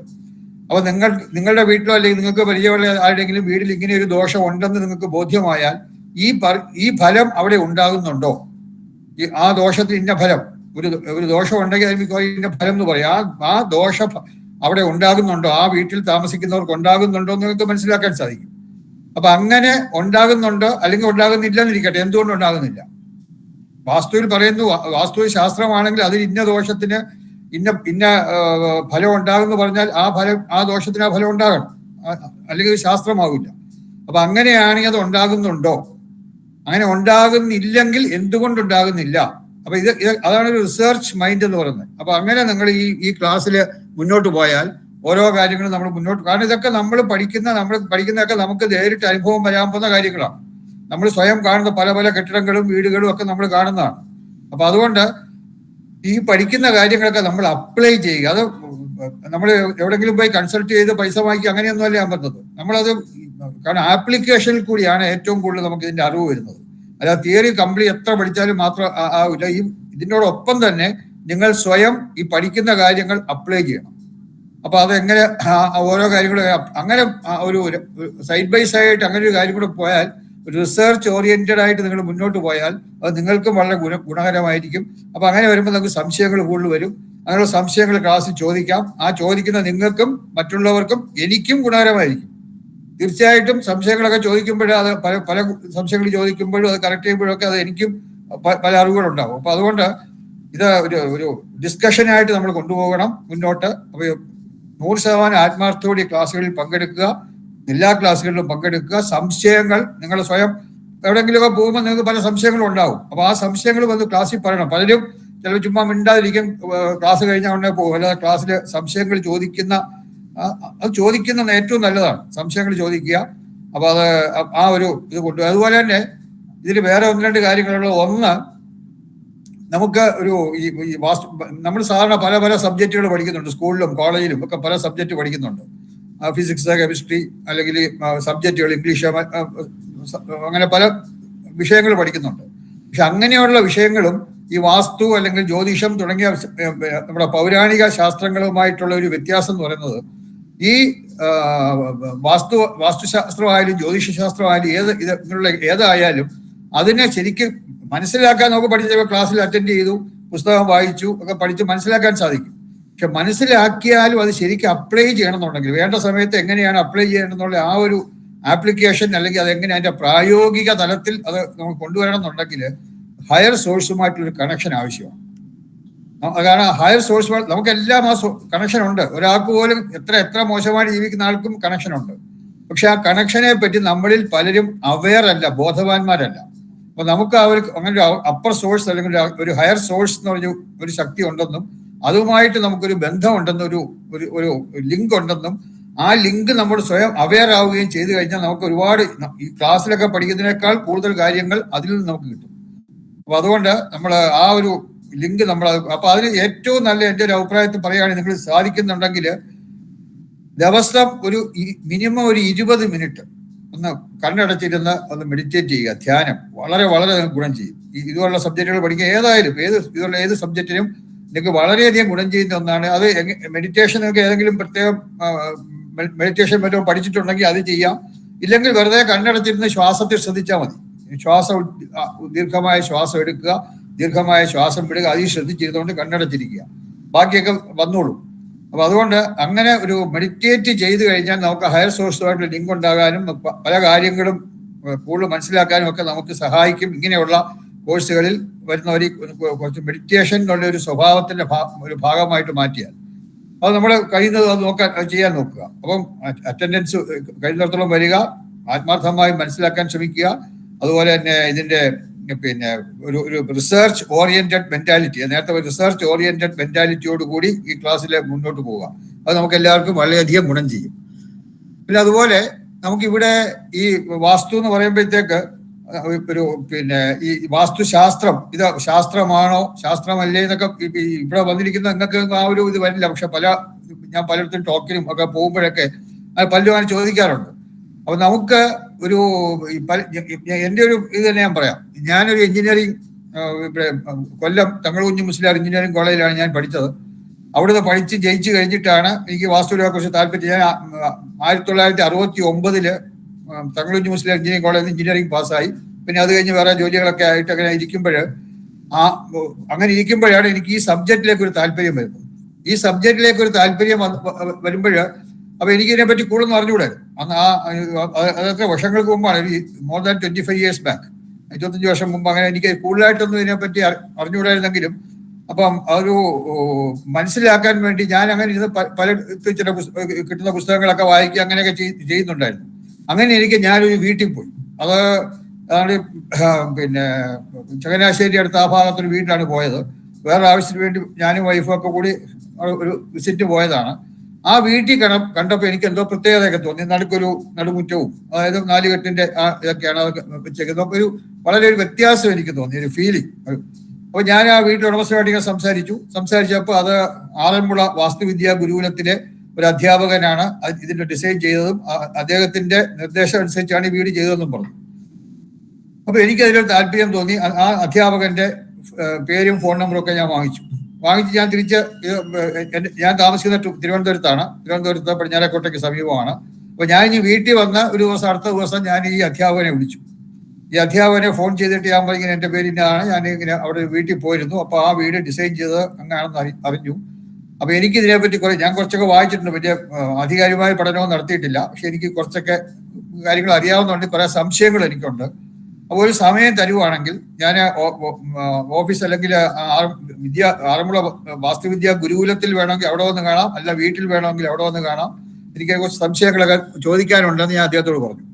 അപ്പൊ അദ്ദേഹം പറഞ്ഞു, അങ്ങനെ സംശയങ്ങളൊക്കെ ഉണ്ടെന്നുണ്ടെങ്കിൽ ആദ്യം ഒരു കാര്യം ചെയ്യുക, അവിടെ കോഴ്സ് നടക്കുന്നു. ആറന്മുള വാസ്തുവിദ്യാ ഗുരുകുലത്തിൽ ഒരു കോഴ്സ് അവിടെ തുടങ്ങാൻ പോവുകയാണ്. അപ്പൊ ആ കോഴ്സിൽ ചേരാൻ പറഞ്ഞിട്ടുണ്ട്. ആ കോഴ്സിൽ ചേർന്ന് പഠിച്ചതിന് ശേഷം പിന്നെ സംശയങ്ങളെ പറ്റി, അല്ല വെറും ഒരു ശാസ്ത്രീയമായ ഒരു പഠനം നടത്താതെ വെറുതെ സംശയമുണ്ടെന്ന് പറഞ്ഞിട്ട് കാര്യമില്ല. ആദ്യം ഈ കോഴ്സിൽ ചേർന്ന് പഠിക്കുക. പഠിച്ചതിന് ശേഷം പിന്നെ ആ കോഴ്സ് കഴിഞ്ഞതിന് ശേഷം സംശയം ഉണ്ടെങ്കിൽ അതിനെപ്പറ്റി നമുക്ക് അപ്പോഴും ആലോചിക്കാം എന്ന് പറഞ്ഞു. പിന്നെ ഞാൻ അദ്ദേഹത്തിന് ഞാൻ ആ കോഴ്സ് അതും വർഷങ്ങൾക്ക് മുമ്പാണ് ഞാൻ അവിടുത്തെ കോഴ്സിൽ ചേർന്നു. ഈ കോഴ്സിൽ ചേർന്ന് അവിടെ പഠിച്ചു കഴിഞ്ഞപ്പോൾ പലതും എനിക്ക് അങ്ങോട്ട് അക്സെപ്റ്റ് ചെയ്യാൻ സാധിക്കാതെ വന്നു എന്നുള്ളതാണ് വാസ്തവം. കാരണം എനിക്കൊരു എഞ്ചിനീയറിംഗ് ബാക്ക്ഗ്രൗണ്ടാണ്. എല്ലാ കാര്യങ്ങളും യുക്തിയോടുകൂടി നമ്മുടെ ലോജിക്കായിട്ട് ആലോചിക്കുമ്പോൾ അതെങ്ങനെ അതിൽ അങ്ങനെ വരുമ്പോൾ അത് ലോജിക്കില്ലല്ലോ എന്ന് ആ വിധത്തിൽ ചിന്തിച്ചുകൊണ്ട് ആ ഒരു മനസ്ഥിതിയുള്ള ഒരാളാണ് ഞാൻ. ഇപ്പോഴും ഇല്ലെന്ന് ഞാൻ പറയുന്നില്ല. എല്ലാം ഒരു ഒരു ലോജിക്കായിട്ട് ആലോചിക്കുക, യുക്തിപരമായിട്ട് ചിന്തിക്കുന്ന ഒരു സ്വഭാവം ഉണ്ടായിരുന്നു. അപ്പൊ എനിക്ക് നോക്കിയപ്പോൾ അവിടെ ഞാൻ പഠിച്ച കാര്യങ്ങൾ ഒരു ചെറിയ ഉദാഹരണം പറയാം. ഇപ്പൊ ഒരു വീടിന്റെ ചുറ്റളവ് 4 വശവും ചുറ്റും കൂടെ എല്ലാം കൂട്ടുന്നതാണ് ചുറ്റളവ്. വീടിന്റെ വെളിയിലത്തെ ചുറ്റളവ്. ആ വെളിയിലത്തെ ചുറ്റളവ് ഏതാനും സെന്റിമീറ്റർ കൂടുകയോ അല്ലെങ്കിൽ ഏതാനും സെന്റിമീറ്റർ കുറയുകയോ ചെയ്താൽ അത് നമ്മുടെ വരവിനെയും ചെലവിനെയും ആയം വ്യയം എന്നൊക്കെ പറഞ്ഞ് പഠിക്കുന്നുണ്ട്. ആയം കണ്ടുപിടിക്കുന്നത് എങ്ങനെ? ചുറ്റളവിൽ നിന്നാണ് ഈ ആയം എന്ന് വെച്ചാൽ വരവുമായി ബന്ധപ്പെട്ടത്, വ്യയം എന്ന് പറഞ്ഞാൽ ചെലവുമായി ബന്ധപ്പെട്ടത്. അപ്പൊ ഈ വരവും ചെലവും ഒക്കെ എങ്ങനെ ചുറ്റളവിനെ വ്യത്യാസപ്പെടുത്തിയാൽ എങ്ങനെ വരവിനെ വ്യത്യാസം വരും, അല്ലെങ്കിൽ ചുറ്റളവിനെ വ്യത്യാസപ്പെടുത്തിയാൽ അത് ചെലവിന് എങ്ങനെ വ്യത്യാസം വരും, ചെലവ് കുറയ്ക്കുകയോ കൂട്ടുകയോ ഒക്കെ എങ്ങനെ കൂടും. എനിക്ക് അതങ്ങോട്ട് എന്റെ യുക്തിയിൽ അല്ലെങ്കിൽ എന്റെ ലോജിക്കൽ അനുസരിച്ച് ചിന്തിച്ചിട്ട് എനിക്ക് അങ്ങോട്ട് മനസ്സിലാക്കാൻ സാധിച്ചില്ല. പക്ഷെ പഠിച്ചു, അവിടെ കോഴ്സ് അറ്റൻഡ് ചെയ്തു, കുറച്ച് ആയവും വയവും എല്ലാം കാണുന്ന മെത്തേഡും എല്ലാം പഠിച്ചു കഴിഞ്ഞു. പരീക്ഷ എഴുതി ഒരു നല്ല മാർക്കോട് ജയിക്കുകയും ചെയ്തു. പക്ഷെ എന്നിട്ടും എനിക്കത് അങ്ങോട്ട് ഫുള്ളി കൺവിൻസ്ഡ് ആയില്ല എന്ന് പറഞ്ഞാൽ ശരി. കാരണം ഇത് എത്രയായാലും എങ്ങനെ പറ്റും? ഒരു വീടിന്റെ ചുറ്റളവ് അങ്ങോട്ട് കുറച്ച് കൂട്ടി, സെന്റിമീറ്റർ കൂട്ടി അല്ലെങ്കിൽ കുറച്ച് സെന്റിമീറ്റർ കുറച്ചു, അത് എങ്ങനെ അയാളുടെ വരവിനെ കൂട്ടുകയോ കുറയ്ക്കുകയോ അല്ലെങ്കിൽ ചെലവിനെ കൂട്ടുകയോ കുറയ്ക്കുകയോ ചെയ്യും? അത് ഒരു ഞാൻ ആലോചിച്ചിട്ട് എൻ്റെ എഞ്ചിനീയറിംഗ് ബാക്ക്ഗ്രൗണ്ട് കൊണ്ടായിരിക്കാം എനിക്ക് അങ്ങോട്ട് ഒരു യുക്തിപരമായിട്ട് അങ്ങോട്ട് അക്സെപ്റ്റ് ചെയ്യാൻ കഴിഞ്ഞില്ല. അപ്പൊ അങ്ങനെ വന്ന് ഈ കോഴ്സ് കഴിഞ്ഞപ്പോൾ ഒരു 1 ഇയർ കോഴ്സാണത്, 1 ഇയർ ഡിപ്ലോമ കോഴ്സാണ് അവിടെ. ആ 1 ഇയർ ഡിപ്ലോമ കോഴ്സ് കഴിഞ്ഞപ്പം ഈ സബ്ജക്റ്റിലുള്ള എൻ്റെ സംശയങ്ങൾ കൂടുകയാണ് ചെയ്തത്. അപ്പോഴാണ് ഈ സബ്ജക്റ്റിനെ പറ്റി കൂടുതൽ മനസ്സിലാക്കാൻ സാധിച്ചത്. മറ്റേ എനിക്ക് കൂടുതലായിട്ട് അറിഞ്ഞുകൂടായിരുന്നു. സബ്ജക്റ്റിനെ പറ്റി കൂടുതൽ മനസ്സിലാക്കി ഒരു 1 ഇയർ കോഴ്സ് കഴിഞ്ഞപ്പം അപ്പൊ എനിക്ക് സംശയങ്ങൾ കൂടി. അപ്പൊ ഇതിനെപ്പറ്റി ഞാൻ വീണ്ടും കൂടുതൽ ഈ പഠിത്തം പോരാ, എനിക്ക് കുറച്ചുകൂടി ഇത് മനസ്സിലാക്കണം എന്നുള്ള ഒരു ചിന്ത വന്നു. അങ്ങനെ വന്നിട്ട് ചെന്നൈയില് ഒരു ഇന്റർനാഷണൽ ഇൻസ്റ്റിറ്റ്യൂട്ട് ഓഫ് ഫെങ്ഷുയി വാസ്തു എന്ന് പറഞ്ഞൊരു സ്ഥാപനമുണ്ട്. ഇന്ന് ആ സ്ഥാപനം ഇല്ല. ആ സ്ഥാപനം അവിടെ ഇതുപോലെ ഞാൻ ഒന്ന് അന്വേഷിച്ചപ്പോഴേ വളരെ നല്ലൊരു സ്ഥാപനമാണ്. ഫോറിനേഴ്സ് വരെ വന്ന് പഠിക്കുന്ന ഒരു സ്ഥാപനമാണ്. അവിടെ ഈ ചൈനീസ് വാസ്തുശാസ്ത്രമായിട്ടുള്ള ഫെങ്ഷുയിയും അതുപോലെ ഒരു കമ്പൈൻഡ് ചൈനീസ് വാസ്തുശാസ്ത്രം, ഇന്ത്യൻ വാസ്തുശാസ്ത്രം, വേറെ പല കാര്യങ്ങളും കൂടെ കമ്പൈൻ ചെയ്തിട്ടുള്ള ഇന്റഗ്രേറ്റഡ് വാസ്തു, മലയാളത്തിൽ അതിന് സംയോജിത വാസ്തുശാസ്ത്രം എന്ന് പറയും. അപ്പൊ ഇന്റഗ്രേറ്റഡ് വാസ്തുവും ഫെങ്ഷുയിയും അതുപോലെ ഭാരതീയ വാസ്തുശാസ്ത്രം, ട്രഡീഷണൽ ഇന്ത്യൻ വാസ്തു, ഇത് മൂന്നും പഠിപ്പിക്കുന്ന ഒരു സ്ഥാപനമാണ് ഈ ചെന്നൈയിലുള്ള ഇന്റർനാഷണൽ ഇൻസ്റ്റിറ്റ്യൂട്ട് ഓഫ് ഫെങ്ഷുയി വാസ്തു. അവിടെ പോയി ചെന്നു. അവിടെ വെച്ചാണ് ഞാൻ ഇത് കൂടാതെ ഈ ഫെങ്ഷുയി, ചൈനീസ് വാസ്തുശാസ്ത്രവും അതുപോലെ സംയോജിത വാസ്തുശാസ്ത്രവും എല്ലാം അവിടെ വെച്ച് പഠിച്ചു. അതെല്ലാം പഠിച്ചു കഴിഞ്ഞു. കുറെ സംശയങ്ങളൊക്കെ എനിക്ക് മാറിക്കിട്ടി. എന്നാലും ആ ഉള്ളിൽ അത് കിടപ്പുണ്ട്. അങ്ങനെ ഇരുന്നപ്പോഴാണ് ഞാൻ ഈ art of living Shri Ravishankar, അദ്ദേഹത്തിന്റെ ആർട്ട് ഓഫ് ലിവിങ് എന്നുള്ള സ്ഥാപനത്തില് അദ്ദേഹത്തിന്റെ ഇതിലൊരു ശിഷ്യനാണ് ഞാൻ. ആർട്ട് ഓഫ് ലിവിങ്ങിന്റെ കോഴ്സുകൾ എടുക്കുന്ന ടീച്ചറുമാണ് ഞാനും എൻ്റെ വൈഫും. ഞങ്ങൾ രണ്ടുപേരും ആർട്ട് ഓഫ് ലിവിങ്ങിന്റെ ഹാപ്പിനെസ് പ്രോഗ്രാം അതുപോലെ ശ്രീ യോഗ കോഴ്സൊക്കെ പഠിപ്പിക്കുന്ന അധ്യാപകരാണ്. അപ്പൊ അങ്ങനെ അദ്ദേഹം ഇപ്പൊ അവിടെ ബാംഗ്ലൂർ ആശ്രമത്തിൽ ശ്രീ രവിശങ്കർ അദ്ദേഹത്തിന്റെ ബാംഗ്ലൂരുള്ള ആശ്രമത്തില് ഈ വാസ്തുവൊക്കെ പഠിപ്പിക്കുന്നുണ്ട്. അവിടെ വാസ്തുവിന്റെ ഒരു ബേസിക് കോഴ്സ് ഉണ്ട്. അവിടുത്തെ ബേസിക് കോഴ്സ് കഴിഞ്ഞാലേ അവിടുത്തെ അഡ്വാൻസ് കോഴ്സ് പഠിക്കാൻ ഒക്കുള്ളൂ. ആ ബേസിക് കോഴ്സിന് വാസ്തു വിശാരദ എന്നും അഡ്വാൻസ് കോഴ്സിന് വാസ്തു ശാസ്ത്രി എന്നുമാണ് പറയുന്നത്. അപ്പൊ പിന്നെ ഞാൻ അവിടെ പോയി അവിടെ ആ വാസ്തു വിശാരദ് കോഴ്സ് അറ്റൻഡ് ചെയ്തു. അത് കഴിഞ്ഞിട്ട് അത് പാസ്സായിട്ട് വാസ്തു ശാസ്ത്രി കോഴ്സ് അറ്റൻഡ് ചെയ്തു. അപ്പൊ ഇതൊക്കെ വളരെ ഉദാഹരണ സഹസ്രബുദ്ധി എന്ന് പറഞ്ഞിട്ട് പൂനാക്കാരനായിട്ടുള്ള വളരെ ഒരു അഡ്വാൻസ് ആയിട്ടുള്ള വളരെ ഫേമസ് ആയിട്ടുള്ള ഒരു അധ്യാപകരാണ് വാസ്തു ബേസിക് കോഴ്സ് അല്ലെങ്കിൽ വാസ്തു വിശാരദ് കോഴ്സ് എടുത്തത്. അത് ഇന്ത്യയിലെ തന്നെ ഏറ്റവും പ്രശസ്തനായിട്ടുള്ള വാസ്തുശാസ്ത്ര വിദഗ്ധൻ എന്നറിയപ്പെടുന്ന മഗീർ വാർജി, അദ്ദേഹം മഹാരാഷ്ട്രക്കാരനാണ്. അവിടെ അദ്ദേഹമാണ് അഡ്വാൻസ് കോഴ്സ് എടുത്തത് ക്ലാസ്സിൽ, അതായത് വാസ്തുശാസ്ത്രി കോഴ്സ്. അപ്പൊ ഇതെല്ലാം പഠിച്ചു കഴിഞ്ഞപ്പോഴത്തേക്ക് എനിക്കൊരു കുറച്ച് വിശാലമായി ചിന്തിക്കാനൊക്കെ സാധിച്ചു. അത് കഴിഞ്ഞിട്ട് ഞാൻ പ്രാക്ടീസ് ഒക്കെ തുടങ്ങുമ്പോഴാണ് അപ്പൊ അവിടെ ഞാൻ ഇതുപോലെ ആയം വയമൊക്കെ ഞങ്ങൾ മാറ്റാനുള്ളതൊക്കെ പഠിച്ചു. ആ പഠിച്ചത് അപ്ലൈ ചെയ്തു. ഇവിടെ ആദ്യം എൻ്റെ വീട്ടിലാണ് അപ്ലൈ ചെയ്തത്. ആദ്യം ഞാൻ പഠിച്ചു കഴിഞ്ഞിട്ട് ഈ പഠിച്ച കാര്യങ്ങൾ ഞാൻ എൻ്റെ വീട് കംപ്ലീറ്റ് മെഷർമെന്റും എല്ലാം എടുത്തു, ഒരു സ്ഥാനം നോക്കി, എൻ്റെ കോമ്പസ് വെച്ച് ഡയറക്ഷൻ നോക്കി, ഇതെല്ലാം നോക്കിയിട്ട് എൻ്റെ വീട്ടിൽ ആണ് ഞാൻ ആദ്യം അപ്ലൈ ചെയ്തു. അവിടെ കുറെ വാസ്തുദോഷങ്ങൾ മനസ്സിലാക്കി, അതൊക്കെ ഞാൻ എനിക്ക് കിട്ടിയ അറിവ് വെച്ചുകൊണ്ട് ചെയ്തു. ഏതായാലും ഒരു 3-4 മാസം കഴിഞ്ഞപ്പോഴത്തേക്ക് എനിക്ക് വളരെ വ്യത്യാസമുണ്ടായി. വളരെ എനിക്ക് തന്നെ സ്വയം അനുഭവിക്കാൻ സാധിച്ച വ്യത്യാസം, മാനസികമായിട്ടും സാമ്പത്തികമായിട്ടും അതുപോലെ തന്നെ ഒരു ഈ എല്ലാ ആരോഗ്യപരമായിട്ടും ഒക്കെ വളരെ വ്യത്യാസം എനിക്ക് തോന്നി. അപ്പോഴാണ് എനിക്ക് ഇതിനകത്ത് കൂടുതൽ മനസ്സിലായത്. അപ്പൊ അങ്ങനെ പറഞ്ഞ് പിന്നെ ഞാൻ ഇതിന്റെ പ്രാക്ടീസ് തുടങ്ങി. ഈ പ്രാക്ടീസായിട്ട് പിന്നെ അതിന്റെ അങ്ങനെ പോയി പല വീടുകളും, ആദ്യം പോയി സുഹൃത്തുക്കളുടെയും ബന്ധുക്കളുടെ ഒക്കെ വീട്ടിലാണ്. കാരണം വേറൊരാളുടെ വീട്ടിൽ പോയി നമുക്കൊരു, അപ്പൊ അങ്ങനെ പോയി അവിടെയൊക്കെ ചെയ്തൊക്കെ അവിടെ ചെയ്തതിന് ഒരു 4-5 മാസം കഴിഞ്ഞപ്പോഴത്തേക്ക് വളരെയധികം ഫലമുണ്ടായി. ആയവും വ്യയവും ഒക്കെ മാറ്റാനായിട്ട് ചുറ്റിനെയൊക്കെ ചെറിയ കറക്റ്റ് ചെയ്തപ്പോഴത്തേക്ക് ഒരു 3 to 4 months കഴിയും. പെട്ടെന്ന് ഇന്ന് ചെയ്യാൻ നാളെ കിട്ടില്ല. ഒരു 3 മാസം 4 മാസമൊക്കെ കഴിഞ്ഞപ്പോഴത്തേക്ക് അവർക്കൊക്കെ നല്ല വ്യത്യാസം. അതായത് സാമ്പത്തികമായ ഉയർച്ച, അതുപോലെ വിവാഹം കഴിയാതിരുന്ന വീട് അവരുടെ വിവാഹം നടക്കുന്നു, ജോലി ലഭിക്കാത്തവർക്ക് ജോലി ലഭിക്കുന്നു, ജോലിയിൽ തന്നെ പ്രൊമോഷൻ കിട്ടാതിരുന്നവർക്ക് പ്രൊമോഷൻ കിട്ടാൻ അവരൊക്കെ വിളിച്ച് പറയുകയും ചെയ്തു. പലരും, എല്ലാവരും വിളിച്ച് പറഞ്ഞില്ലെങ്കിലും ധാരാളം പേര്. നമുക്ക് അപ്പോൾ ഏറ്റവും കൂടുതൽ സാറ്റിസ്ഫാക്ഷൻ വരുന്നത് നമ്മൾ ചെയ്തതിന് ഫലം കിട്ടുന്നവർ അങ്ങനെ ഒരു ഗുണമുണ്ടായി എന്ന് വിളിച്ച് പറയുമ്പോഴാണ് നമുക്ക് ഏറ്റവും ഒരു സാമ്പത്തികമായ ഇതൊന്നും അതിനൊക്കെ താഴെയാണ്. ഏറ്റവും കൂടുതലായിട്ട് നമുക്ക് അവരുടെ ഒരു അപ്രീസിയേഷൻ, അവർ നമ്മൾ ഈ ചെയ്തുകൊണ്ട് ഗുണമുണ്ടായി എന്ന് പറയുന്നത് കേൾക്കുമ്പോഴാണ് ഏറ്റവും സന്തോഷം ഉണ്ടാകുന്നത്. അപ്പൊ അത് മാത്രമല്ല, അതൊരു 100% ആണ്. നമ്മൾ സാധാരണ ഒരു ഏതെങ്കിലും കാര്യം ചെയ്യുമ്പം അതിന് ഗുണം ഒരു 90% ഒക്കെ ഉണ്ടായത്തിന് നല്ലതാണ്. ഇതല്ല, ശരിയായ വിധത്തിൽ കറക്റ്റായിട്ടാണ് അതിന്റെ കറക്റ്റായിട്ട് അത് മനസ്സിലാക്കുകയും ദോഷങ്ങൾ കറക്റ്റായിട്ട് മനസ്സിലാക്കുകയും അതിന് കറക്റ്റായിട്ടുള്ള ദോഷപരിഹാരങ്ങൾ ചെയ്യുകയും ചെയ്താൽ, പരിഹാരങ്ങളൊക്കെ ധാരാളം പരിഹാരങ്ങളുണ്ട്, ആ ദോഷപരിഹാരങ്ങൾ കറക്റ്റായിട്ട് ചെയ്യുകയും ചെയ്താൽ 100% അവിടെ റിസൾട്ട് ഉണ്ടായിരിക്കും. ഒരൊറ്റ വീട് പോലെ റിസൾട്ട് അത് ചെയ്യുകയാണെങ്കിൽ. ചില ചെയ്യുന്നവരുണ്ട്, ചെയ്യാത്തവരുണ്ട്. കറക്ഷൻ നമ്മളവിടെ പോയി ഇന്ന കറക്ഷൻ വേണമെന്ന് പറയും, അത് ചെയ്യുന്നവരും ചെയ്യാത്തവരുണ്ട്. ആ ചെയ്യുന്നവരുടെ എല്ലാം വീട്ടിൽ 100% അവിടെ പ്രയോജനങ്ങൾ, വളരെ വ്യത്യാസങ്ങളുണ്ടായി. അത് കഴിഞ്ഞപ്പോഴാണ് എൻ്റെ ആ യുക്തിയൊക്കെ, അപ്പൊ എനിക്ക് മനസ്സിലായി എൻ്റെ യുക്തി വളരെ കുറഞ്ഞ ഇതാണ്. ഒരു ഇതിനപ്പുറം എൻ്റെ യുക്തിക്ക് പോകാനൊക്കില്ല, അല്ലെ എൻ്റെ ആ ഒരു മാനസികാവസ്ഥ, ഒരു ബൗണ്ടറി, അതിനപ്പുറം പോകാനൊക്കില്ല. അതുകൊണ്ടാണെന്ന് മനസ്സിലാവുകയും പിന്നീടാണ് എനിക്ക് ഇത് കൂടുതലായിട്ട് മനസ്സിലാക്കാനും കൂടുതൽ ഇൻവോൾവ് ചെയ്യാൻ സാധിച്ചത്. അപ്പൊ അത് നിങ്ങളൊക്കെ മനസ്സിലാക്കേണ്ടത്, തിയറി പഠിച്ച് നിങ്ങൾ പല, എനിക്കറിയാം, തിയറിയൊക്കെ പഠിക്കും, നല്ലപോലെ പഠിക്കും, പരീക്ഷയ്ക്ക് ഒരു നല്ല മാർക്കും വാങ്ങിക്കും, ഇതെല്ലാം ചെയ്യും. അത് കഴിഞ്ഞ് അവരങ്ങ് ഈ ഫീൽഡിൽ നിന്നൊക്കെ മാറും. പിന്നെ ഈ ഫീൽഡുമായി ടച്ചില്ല. അങ്ങനെ ഇരുന്ന് കഴിഞ്ഞാൽ നമുക്കെല്ലാം, ആർക്കായാലും, പ്രത്യേകിച്ചും കുറച്ച് പ്രായമൊക്കെ ഉള്ളവർക്ക് പെട്ടെന്ന് മറക്കും. അല്ല, ഈവൻ പ്രായം കുറഞ്ഞവർക്കായാലും കുറെ നമ്മളിത് നോക്കാതിരുന്നു കഴിഞ്ഞാൽ മറക്കും. അങ്ങനെ ഈ വളരെ വിലയേറിയ, വളരെ പ്രഷ്യസ് ആയിട്ടുള്ള ഒരു ഡിവൈൻ, ദൈവികമായ ഒരു അറിവാണ് ഈ വാസ്തുശാസ്ത്രം അല്ലെങ്കിൽ ജ്യോതിഷം എന്നൊക്കെ പറയുന്നത്. ദൈവികമായിട്ടുള്ള ഡിവൈൻ നോളജാണ്. അപ്പൊ ഈ ഡിവൈൻ നോളജ് നമ്മൾ മനസ്സിലാക്കിയിട്ട് അത് നമുക്കും മറ്റുള്ളവർക്കും പ്രയോജനകരമായ വിധത്തിൽ നമ്മൾ പ്രയോഗിക്കണം, നമ്മൾ അപ്ലൈ ചെയ്യണം. അല്ലാതെ നമ്മൾ വെറുതെ പുസ്തകം വായിച്ചിരുന്ന് പഠിച്ച് എനിക്കറിയാമെന്ന് പറഞ്ഞുകൊണ്ട് യാതൊരു കാര്യവുമില്ല. ഇത് ആപ്ലിക്കേഷനിൽ അപ്ലൈ ചെയ്ത് പ്രായോഗിക തലത്തിൽ കൊണ്ടുവന്നാൽ മാത്രമേ ഇതുകൊണ്ട് നമുക്കായാലും മറ്റുള്ളവർക്ക് പ്രയോജനം ഉണ്ടാവുള്ളൂ.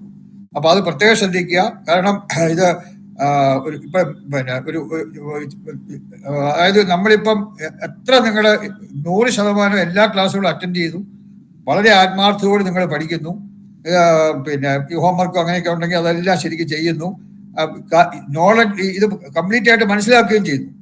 നമ്മളിപ്പോൾ ഡിപ്ലോമ കോഴ്സിന് ഇപ്പോൾ പഠിക്കാൻ പോകുന്ന, അടുത്ത കുറച്ചുകൾ കൊണ്ട് പഠിക്കാൻ പോകുന്ന എല്ലാം നിങ്ങൾ മനസ്സിലാക്കുകയും ചെയ്യുന്നു. അങ്ങനെ ചെയ്താലും നിങ്ങൾക്ക് ചെയ്യേണ്ട എൻ്റെ 25% ആവുന്നുണ്ട്. 25% ഈ ക്ലാസ്സിൽ നിന്ന് കിട്ടുള്ളൂ. എത്രമാത്രം ഞാൻ ആത്മാർത്ഥത്തോട് പഠിപ്പിച്ചാലും, അതുപോലെ എത്രമാത്രം ആത്മാർത്ഥത്തോട് നിങ്ങൾ പഠിച്ചാലും, അതിൽ നിന്ന് നിങ്ങൾക്ക് കിട്ടുന്ന പ്രയോജനം 25% മാത്രമാണ്. 25%. ഫസ്റ്റ് 25% ആ ക്ലാസ്സിൽ പഠിപ്പിക്കുന്നതിന് കിട്ടും. ഇനി രണ്ടാമത്തെ 25% വരുന്നത് ഇതിന്റെ മനനം ചെയ്യുകയാണ്. വീട്ടിൽ പോയി നിങ്ങൾ ചെയ്യണം. ഇവിടെ പലരും അത് ചെയ്യാറില്ല. പലരും ഇവിടെ ഒരു ക്ലാസ്സിലൊക്കെ അറ്റൻഡ് ചെയ്യും, പിന്നെ അടുത്ത ക്ലാസ്സിലായിരിക്കും അതിനെപ്പറ്റി ഓർക്കുന്നത്, ഈ ക്ലാസ്സിനെ പറ്റി. ഒരു ക്ലാസ്സിൽ പഠിച്ച കാര്യങ്ങൾ അടുത്ത ക്ലാസ്സിൽ വരുന്നതിന് മുമ്പായിട്ട് നമ്മൾ നോക്കണം. അതിനെ മനനം ചെയ്യുന്ന സെൽഫ് സ്റ്റഡി, സ്വയം പഠിക്കണം. പുസ്തകങ്ങളൊക്കെ തരും, അതുപോലെ ക്ലാസ് നോട്ട് അങ്ങനെ എല്ലാം വെച്ചിട്ട് നിങ്ങൾ സ്വയമായിട്ട് പഠിക്കണം. അത് വളരെ പ്രയോജനം ചെയ്യും. രണ്ടാമത്തെ 25% പ്രയോജനം നിങ്ങൾക്ക് ഉണ്ടാകുന്നത് ആ സെൽഫ് സ്റ്റഡി എന്നാണ്, സ്വയമുള്ള പഠിത്തം. ഇനി മൂന്നാമത്തെ 25%, ആദ്യത്തെ 25 കൂടെ ആകുമ്പോഴും 50% ആയുള്ളൂ. മൂന്നാമത്തെ 25% എന്ന് പറയുന്നത് ഇപ്പൊ ഞാനിപ്പോ എടുക്കുന്ന വേറെ ഇപ്പൊ നേരത്തെ ഇവിടെ തന്നെ പലരും പറഞ്ഞു, പ്രശാന്ത് എന്ന് പറഞ്ഞ് വേറെ ടീച്ചേഴ്സിന്റെ ഒക്കെ അടുത്ത് പോയി പഠിച്ചവരുടെ കാര്യങ്ങളൊക്കെ ഇപ്പോഴും പറഞ്ഞു. അപ്പൊ അങ്ങനെ മറ്റ് വാസ്തു വിദഗ്ധരുടെ അല്ലെങ്കിൽ വാസ്തുശാസ്ത്രങ്ങളുടെ വേറെ അധ്യാപകരുടെയൊക്കെ അടുത്തോ അതുപോലെ പുസ്തകങ്ങൾ, അതുപോലെ ഇതിന്റെ ഒരു സെമിനാർ, വാസ്തുശാസ്ത്രത്തിലൊക്കെ സെമിനാറൊക്കെ പല സ്ഥലത്ത് വരുന്നുണ്ട്. അങ്ങനെയൊക്കെ ഉണ്ടെങ്കിൽ അതൊക്കെ കുറച്ച് ദൂരെ ആയാലും ശരി, അല്പം പൈസ മുടക്കിയാലും ശരി, അവിടെ പോയി സാധിക്കുമെങ്കിൽ അത് അറ്റൻഡ് ചെയ്യണം. അപ്പൊ അങ്ങനെ സെമിനാർ അറ്റൻഡ് ചെയ്യുന്നതും മറ്റ് വാസ്തു വിദഗ്ധരുടെ ക്ലാസ്സുകൾ അറ്റൻഡ് ചെയ്യുന്നതും അല്ലെങ്കിൽ അവരുടെ ടോക്ക്, അവരുടെ വാസ്തുശാസ്ത്രത്തെ പറ്റിയുള്ള അവരുടെ ക്ലാസ്സുകളൊക്കെ അറ്റൻഡ് ചെയ്യുക, അങ്ങനെയൊക്കെ ചെയ്യുന്നത് കൊണ്ടും അങ്ങനെ ഒരു 25% നിങ്ങൾക്ക് ആ ഒരു വെളിയിൽ നിന്നുള്ള നോളജ് കിട്ടും പിന്നീടുള്ളത്. പക്ഷേ അപ്പൊ ഇത് മൂന്നും കൂടെ ആയാലും 75% ആയുള്ളൂ. ലാസ്റ്റ് 25% എക്സ്പീരിയൻസ്, നിങ്ങൾ ചെയ്ത് ആ എക്സ്പീരിയൻസ് ആ പ്രായോഗിക തലത്തിൽ നിന്ന് കിട്ടുന്നതാണ്. അത് അതിൽ കൂടി അല്ലാതെ എത്ര പഠിച്ചാലും എത്ര ക്ലാസ് അറ്റൻഡ് ചെയ്താലും നിങ്ങൾക്ക് ആ എക്സ്പീരിയൻസിൽ നിന്ന് കിട്ടുന്ന ആ ഒരു പ്രയോജനം ലഭിക്കില്ല. അതിന് നമ്മൾ ഇത് പ്രയോഗിക്കണം, ഇത് അപ്ലൈ ചെയ്യണം. അപ്ലൈ ചെയ്തിട്ട് അതിന്റെ വ്യത്യാസങ്ങൾ നിങ്ങൾ സ്വയം മനസ്സിലാക്കണം. അപ്പൊ അങ്ങനെ സ്വയം നിങ്ങൾക്ക് മനസ്സിലാകുമ്പോഴാണ് ഇതിൽ ആ ഒരു എക്സ്പീരിയൻസും അതിനെപ്പറ്റി എക്സ്പോഷർ നിങ്ങൾക്ക് തന്നെ ഉണ്ടാവും. ആ ഒരു വിശാലമായിട്ടുള്ള ഒരു അത് നമുക്കുണ്ടാവും. ആ വിശാലമായിട്ട് ഇതിനെപ്പറ്റി മനസ്സിലാക്കാനൊക്കെ സാധിക്കുന്നത് ആ ഒരു എക്സ്പീരിയൻസ് വരുമ്പോഴാണ്. ഇപ്പം പിന്നെ ഒരു എക്സാമ്പിൾ പറയുകയാണെങ്കിൽ, ഇപ്പൊ ഇതെല്ലാം പഠിച്ചു കഴിഞ്ഞു, ഇതെല്ലാം പഠിച്ച് നമ്മളൊരു വീട് വാസ്തുപരമായിട്ട് ദോഷമുണ്ടോ എന്ന് നോക്കുന്നു, ദോഷമുണ്ടെങ്കിൽ അതിന് പരിഹാരം ചെയ്യുന്നു, ഇതൊക്കെ ചെയ്യുന്നു.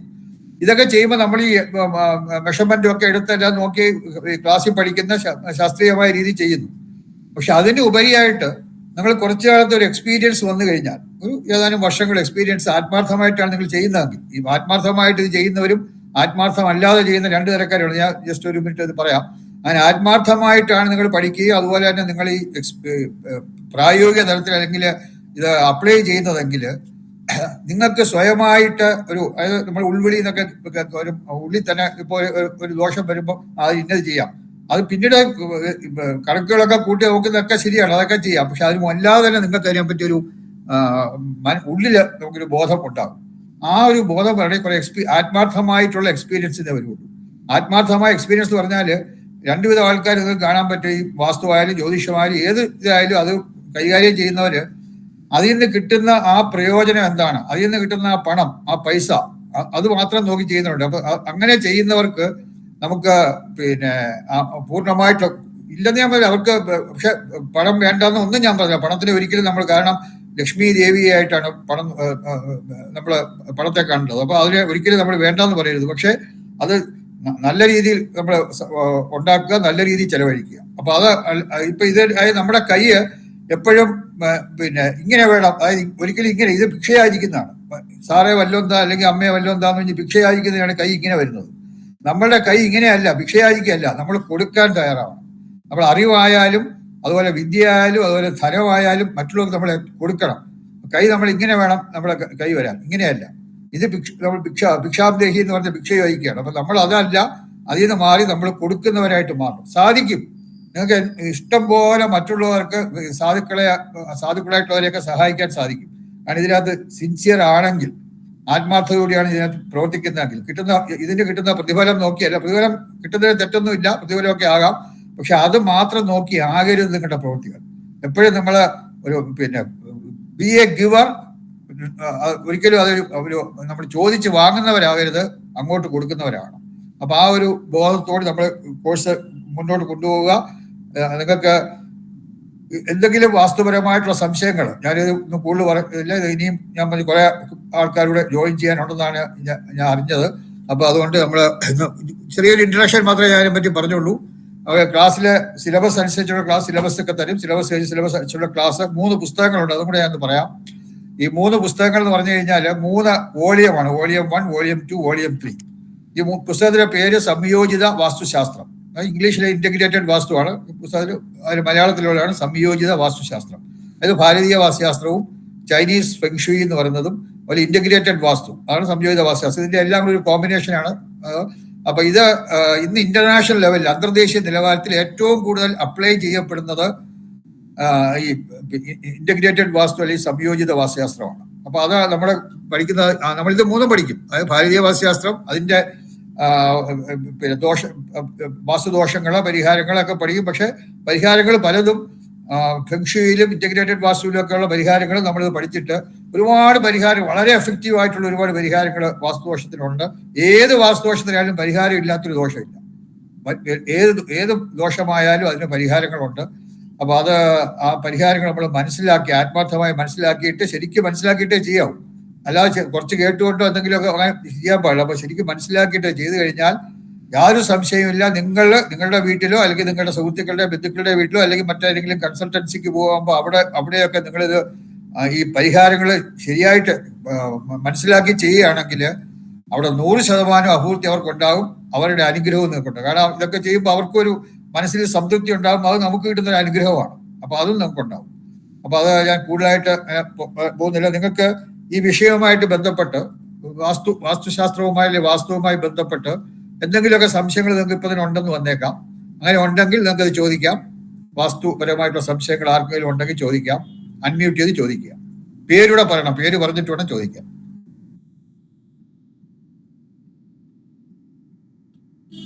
ആർക്കും സംശയമൊന്നുമില്ല. ആദ്യം ശിവകുമാർ, രണ്ടുപേരുണ്ട്. ശിവകുമാർ പറയൂ. സാറേ, നമ്മൾ ഈ ബുക്സ് വാങ്ങേണ്ട ആവശ്യമുണ്ടോ? ഉദ്ദേശിച്ചത് പഠിക്കുന്ന ബുക്കിന്റെ കാര്യമാണ് ചോദിച്ചത്. സാർ ഇപ്പൊ പറഞ്ഞില്ലേ 3 പുസ്തകങ്ങളുണ്ട്. ഈ 3 പുസ്തകങ്ങളും നമ്മൾ ഈ ഡിപ്ലോമ കോഴ്സിലെ കംപ്ലീറ്റ് സിലബസ് ഈ 3 പുസ്തകങ്ങളിൽ കവർ ചെയ്യും. നമ്മൾ ഡിപ്ലോമ കോഴ്സിലുള്ളത് ആദ്യത്തെ ചാപ്റ്റർ മുതൽ അവസാനത്തെ ചാപ്റ്ററിലുള്ള കംപ്ലീറ്റ് സിലബസ്, അത് ഫെങ്ഷിയും എല്ലാം അതിനകത്ത് വരും. അതെല്ലാം ഈ 3 പുസ്തകങ്ങളിൽ കംപ്ലീറ്റ് ആയിട്ട് കവർ ചെയ്യും. അപ്പൊ ആ പുസ്തകങ്ങൾ അല്ല, പുറത്തുനിന്ന് വാങ്ങുകയല്ല. താല്പര്യമുള്ളവർക്ക് അത് 3 കൂടെ അതിന്റെ വില 500 രൂപയാണ്. 3 ബുക്കിനും കൂടെ 500 രൂപയാണ് വില. അപ്പൊ അത് ആദ്യത്തെ ഞാൻ നിങ്ങളെ ഇദ്ദേഹമായിട്ട് കൺസൾട്ട് ചെയ്ത് കഴിഞ്ഞാൽ, അതായത് ഡയറക്ടറുമായിട്ട് കൺസൾട്ട് ചെയ്ത് കഴിഞ്ഞാൽ ആ എമൗണ്ട് അടച്ചു കഴിഞ്ഞാൽ ആ പുസ്തകം അയച്ചു തരും. ക്ലാസ് തുടങ്ങിയിട്ടേ ഉള്ളൂ. ക്ലാസ് തുടങ്ങി ക്ലാസ്സിൽ ജോയിൻ ചെയ്യുന്നവർക്ക് അടയ്ക്കുന്നവർക്ക് ഈ അവരെ സ്റ്റഡി മെറ്റീരിയൽ ആയിട്ട് ഇവിടുന്ന് ഫ്രീ ആയിട്ട് കൊടുക്കുകയാണ്, സൗജന്യമായിട്ടാണ് കൊടുക്കുന്നത്. അത് ശരി, ഓക്കെ. അപ്പൊ അതുകൊണ്ട് നിങ്ങള് ഫീസ് അടച്ചു കഴിയുമ്പോഴത്തേക്ക് നിങ്ങൾക്ക് ആ പുസ്തകങ്ങൾ അയച്ചു തരും. ആ 3 ബുക്കുകൾ നിങ്ങൾക്ക് കിട്ടും. ഓക്കെ. പിന്നെ വേറെ എന്തെങ്കിലും സംശയം? ഹലോ,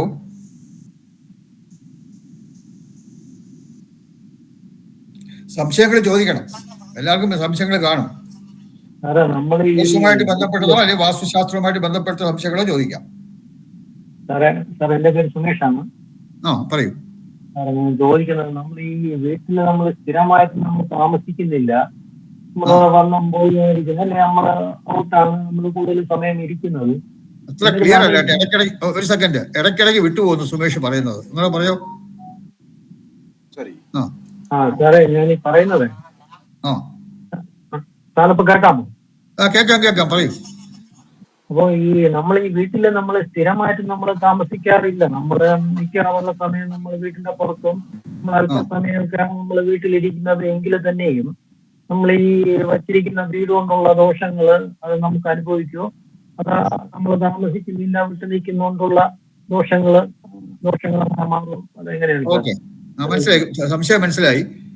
അത് ഇന്റഗ്രേറ്റഡ് വാസ്തു അല്ലെങ്കിൽ സംയോജിത വാസ്തുശാസ്ത്രം നിങ്ങൾ പഠിക്കാൻ നിങ്ങളുടെ സിലബസ് വരുന്നുണ്ട്. ഇപ്പൊ ചോദിച്ചുകൊണ്ട് അത് പറയാം.